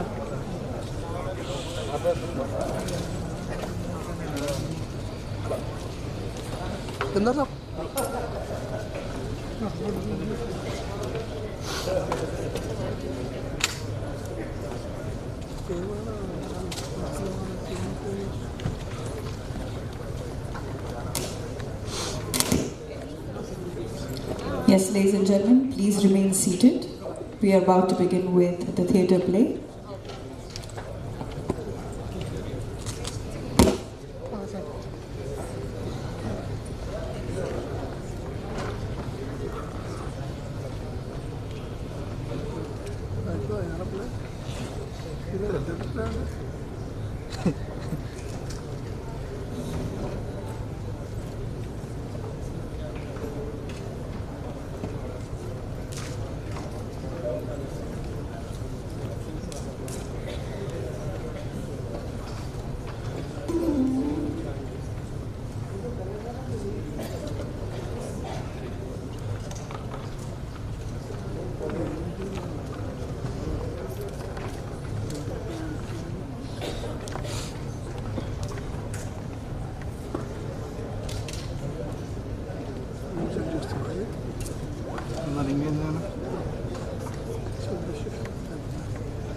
As we begin with this theatre play, ladies and gentlemen, let me fill you in that it has been directed by Ali Ahmed and produced by Danish. The sound has been arranged and brought to you by Akram, and lights by Ali Ahmed.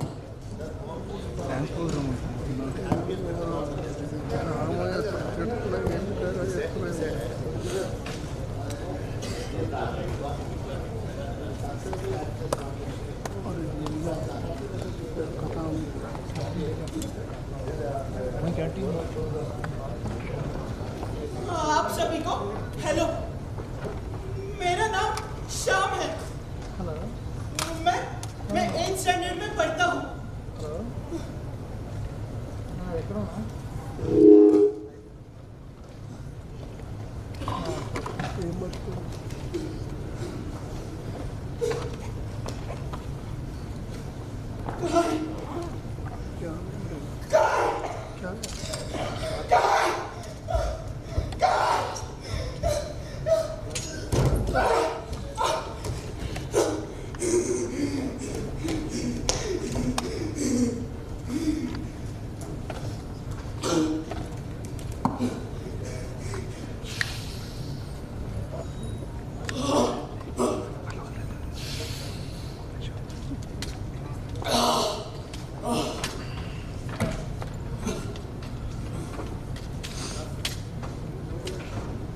ये सब मुझे रोकते रहते, पागल है सब, पागल। अरे कितना सुकून है इसमें। मेरे सारे दोस्त भी पागल हैं, जो कैडबरी चॉकलेट्स खाते हैं। अरे असली मजा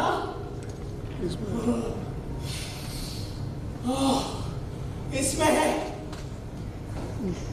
13 हाँ 13 अगस्त 2020 थी जब मेरा ही स्कूल का एक सीनियर समीर भाई ने मुझे पहली बार खिलाया था, स्कूल में ही पिलाया था। हाँ याद है भैया आपको प्रैक्टिस भैया आप ये क्या कर रहे हो? कितना गंदा बुआ है इसमें से, छी। अरे बाबा जी का प्रसाद है ये। बाबा जी का प्रसाद इतना गंदा? गंदा नहीं, ये एक बार ट्राई कर। नहीं करनी मुझे ट्राई। देख बाप लगेगा तुझे।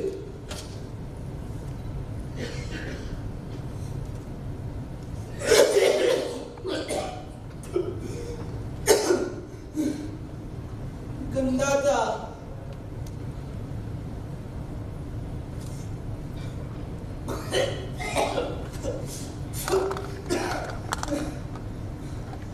मैंने पिया।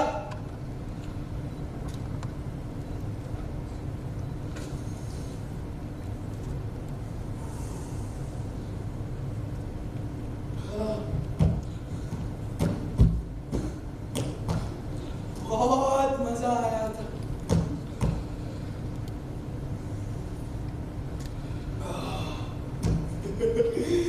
फिर 2 दिन बाद पिया।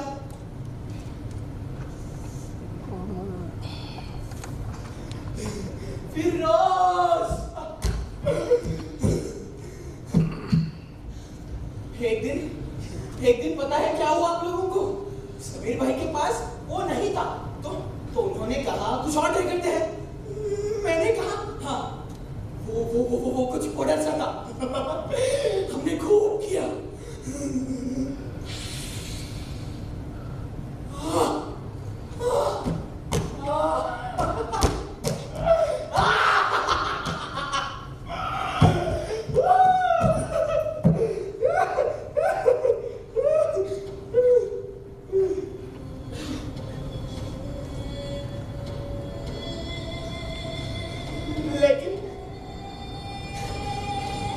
लेकिन कल क्या हुआ? मेरी तबीयत खराब हो रही थी। मेरे मम्मी पापा मेरे पास थे, वो रो रहे थे। मेरी माँ कह रही थी शाम मेरे बच्चे परेशान मत होना, मैं हूं ना तेरे साथ। मेरे पापा एम्बुलेंस को फोन कर रहे थे, वो रो रहे थे।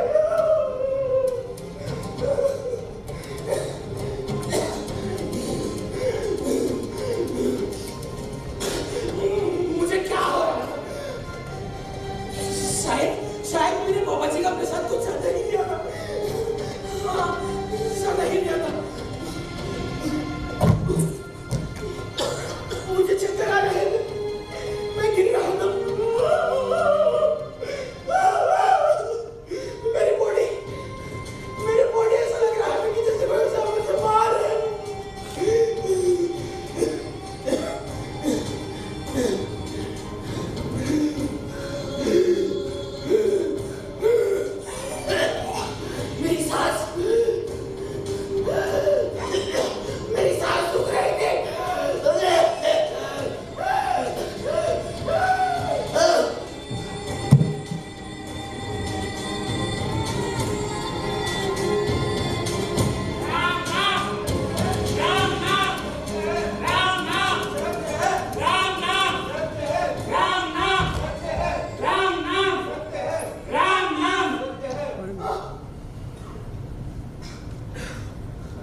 मेरा प्रिंसिपल सर मैं दिख रहा हूँ सर आपको प्रिंसिपल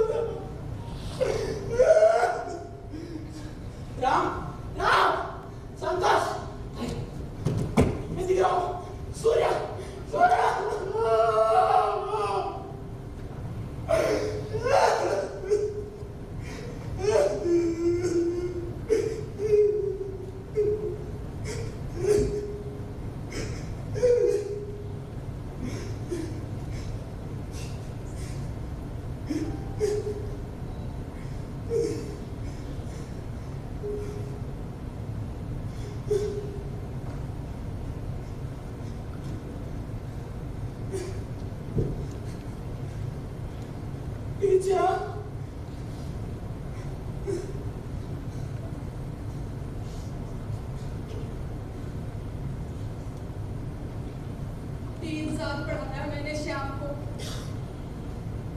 कितना इंटेलिजेंट बच्चा था, बिल्कुल मेरे बच्चे की तरह। अगर मेरे बच्चे के साथ ऐसा होता तो क्या मैं चुप रहती? मैं बर्दाश्त कर लेती है सब, मैं घुटने देती उसको उसके हाल पर। नहीं, हरगिज़ नहीं। तो फिर मैंने श्याम के साथ ऐसा क्यों होने दिया? मैंने श्याम के साथ ऐसा क्यों होने दिया? उस दिन जब वो टॉयलेट के पास बैठ के कुछ सूंघ रहा था, मुझे लगा श्याम जैसा होनहार बच्चा ड्रग्स कैसे ले सकता है? लेकिन वो मेरी गलतफहमी थी वो मेरी। श्याम तब तक नशे की चपेट में जा चुका था, वो नशे की गिरफ्त में आ चुका था तब तक। और धीरे धीरे उसमें बदलाव आने शुरू हो गए। उसकी फिजिकल और मेंटल हेल्थ पर असर पड़ने लगा और वो पढ़ाई में पिछड़ने लगा।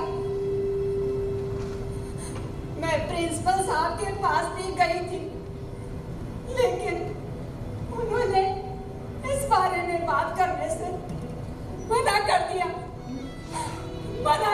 उन्होंने इस बारे में बात करने से। काश मैं श्याम की बिगड़ती हुई हालत के बारे में समझ पाती।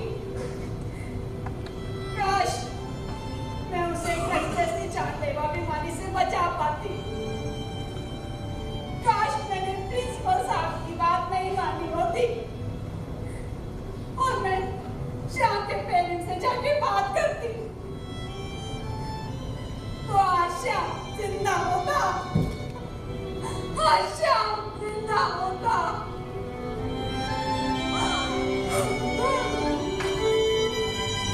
ये काश मुझे जिंदगी भर दस्तक देता रहेगा।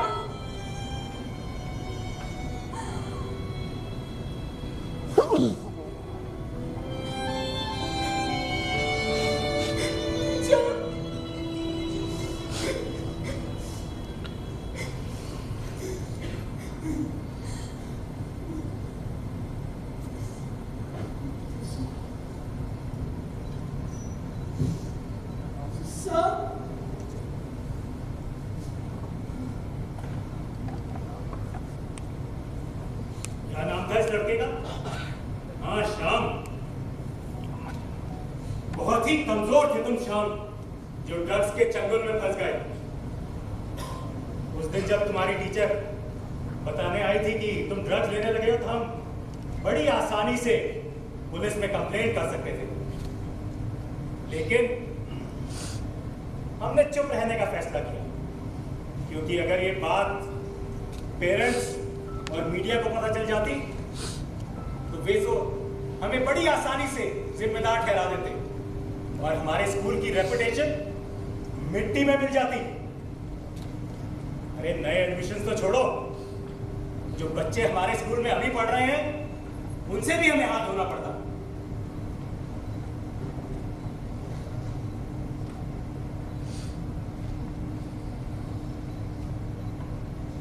लेकिन हमारे चुप रहने की वजह से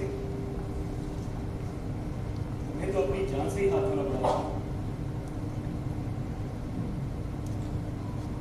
काश हमारे स्कूल की एजुकेशन इतनी मजबूत होती कि बच्चों को सही और गलत में फर्क सिखा पाते।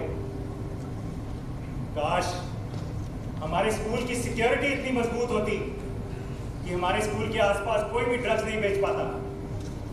काश हमने अपनी झूठी रेपुटेशन की परवाह ना करते हुए पुलिस में कंप्लेंट करी होती तो शायद आज तुम जिंदा हो। श्याम, मैं तुमसे वादा करता हूं कि आज के बाद हमारे स्कूल का एक भी बच्चा ड्रग्स की जाल में नहीं फंसेगा। मैं तुमसे वादा करता हूं आज मैं ये।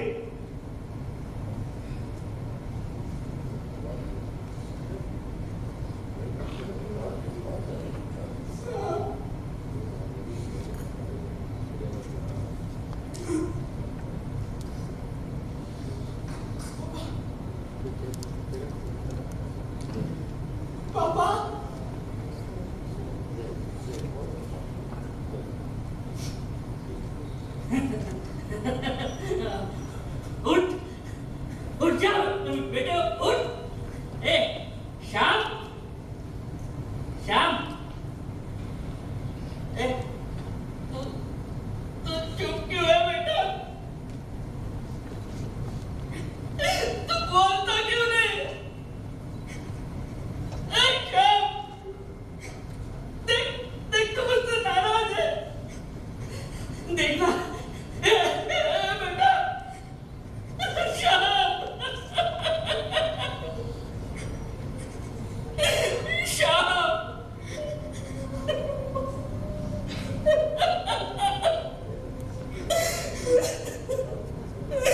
मैंने कभी तुम्हारा दोस्त बनकर तुम्हें ये नहीं समझाया कि तुम्हारे उम्र के बच्चों से ये गलती हो सकती है।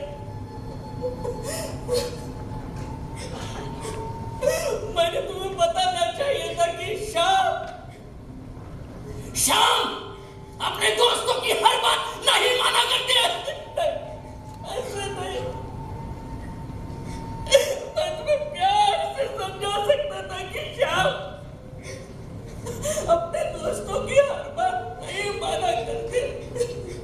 जब 2 महीने पहले मुझे पता चला मेरा श्याम ड्रग्स लेना शुरू किया, उसी वक्त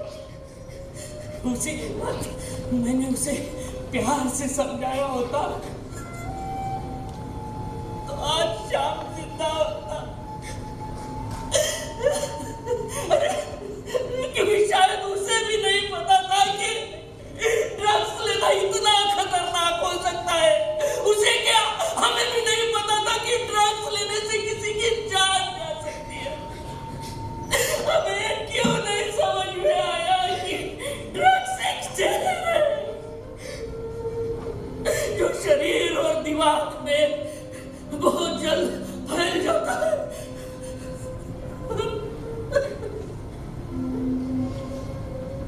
हम तुम्हें डॉक्टर के पास क्यों नहीं लेके गए श्याम?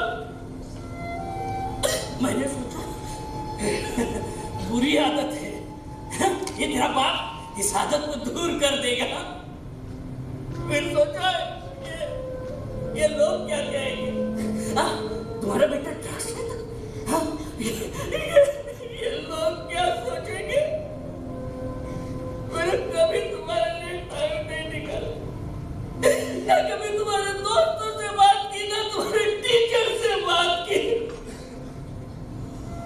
काश मुझे ये समझ में आया होता कि तुम्हारी ड्रग्स की आदत दूर करने के लिए ना मेरे पास वो साधन है और ना ही वो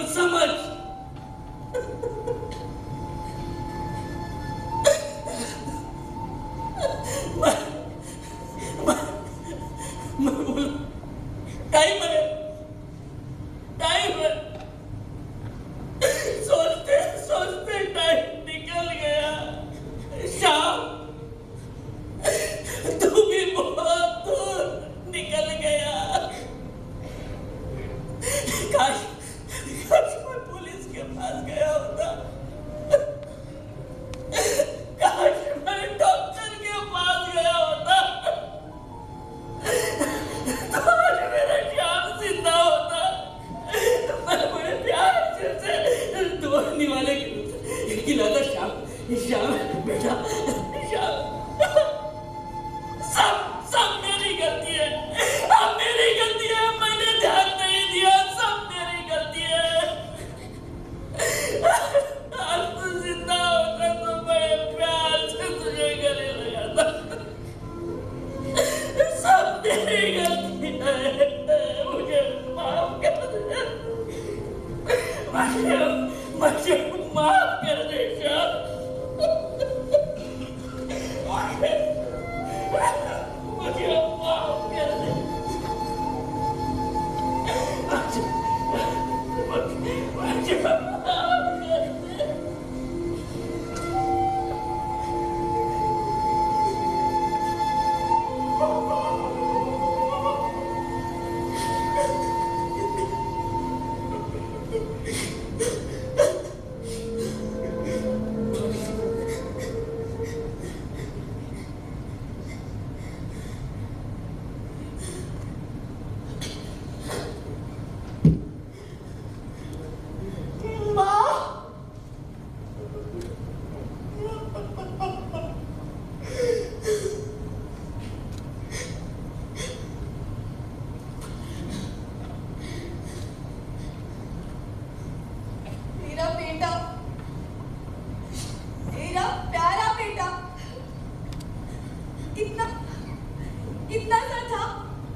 कितनी समझ में आएगी अब, है ना?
that was a thought-provoking play that has really touched our hearts and got us to thinking as to what we should be doing from today. Will we take action or will we just overlook and ignore?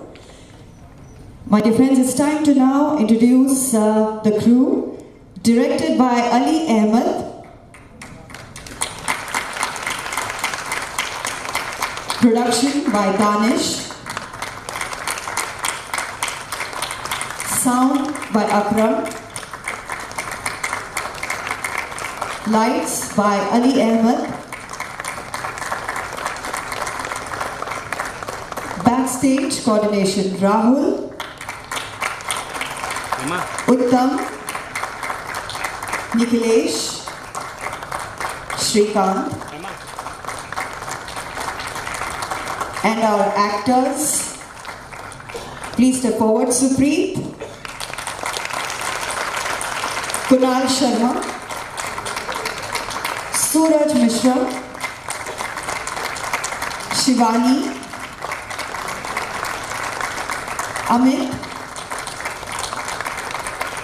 Alka, Santosh, Surya, Raghuram, Vedant. I request, yes, Shri K. Srinivasa Reddy, IPS Commissioner of Police, Hyderabad, and Chairman HCSC to please present a memento to the entire team.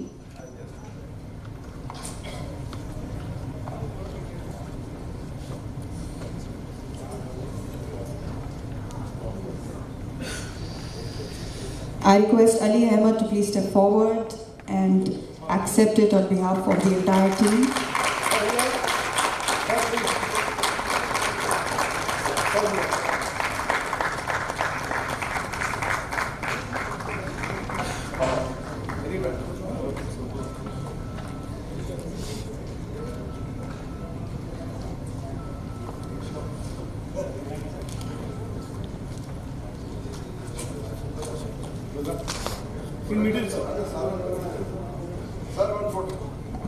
I request all dignitaries to please step forward to take a picture.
తమ్ముడు camera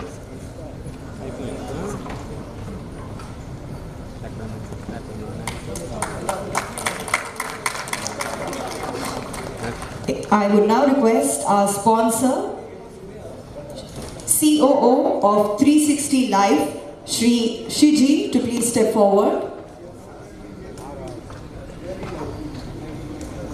Yes, without the sponsorship, such a wonderful event would not be able to be conducted. So, would like to felicitate our sponsor, and I would request, yes.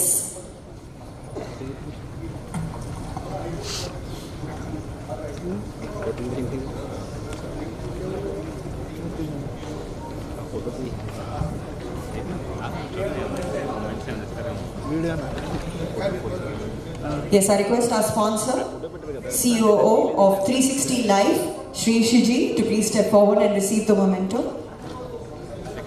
Shri Shiji Rajan. I request Srimati Ravali to please step forward.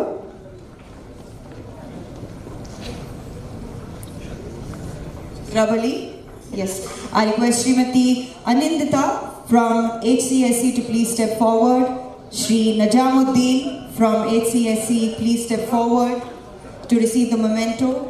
Srimati Tarusha from Outlife. And the MC for today, Sharon Amir. Thank you so much. Please come. I also request Srimati Samira from Mitra Media to join us on stage.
Thank you so much, dignitaries, for being present here and supporting this wonderful cause. Thank you, my dear audience.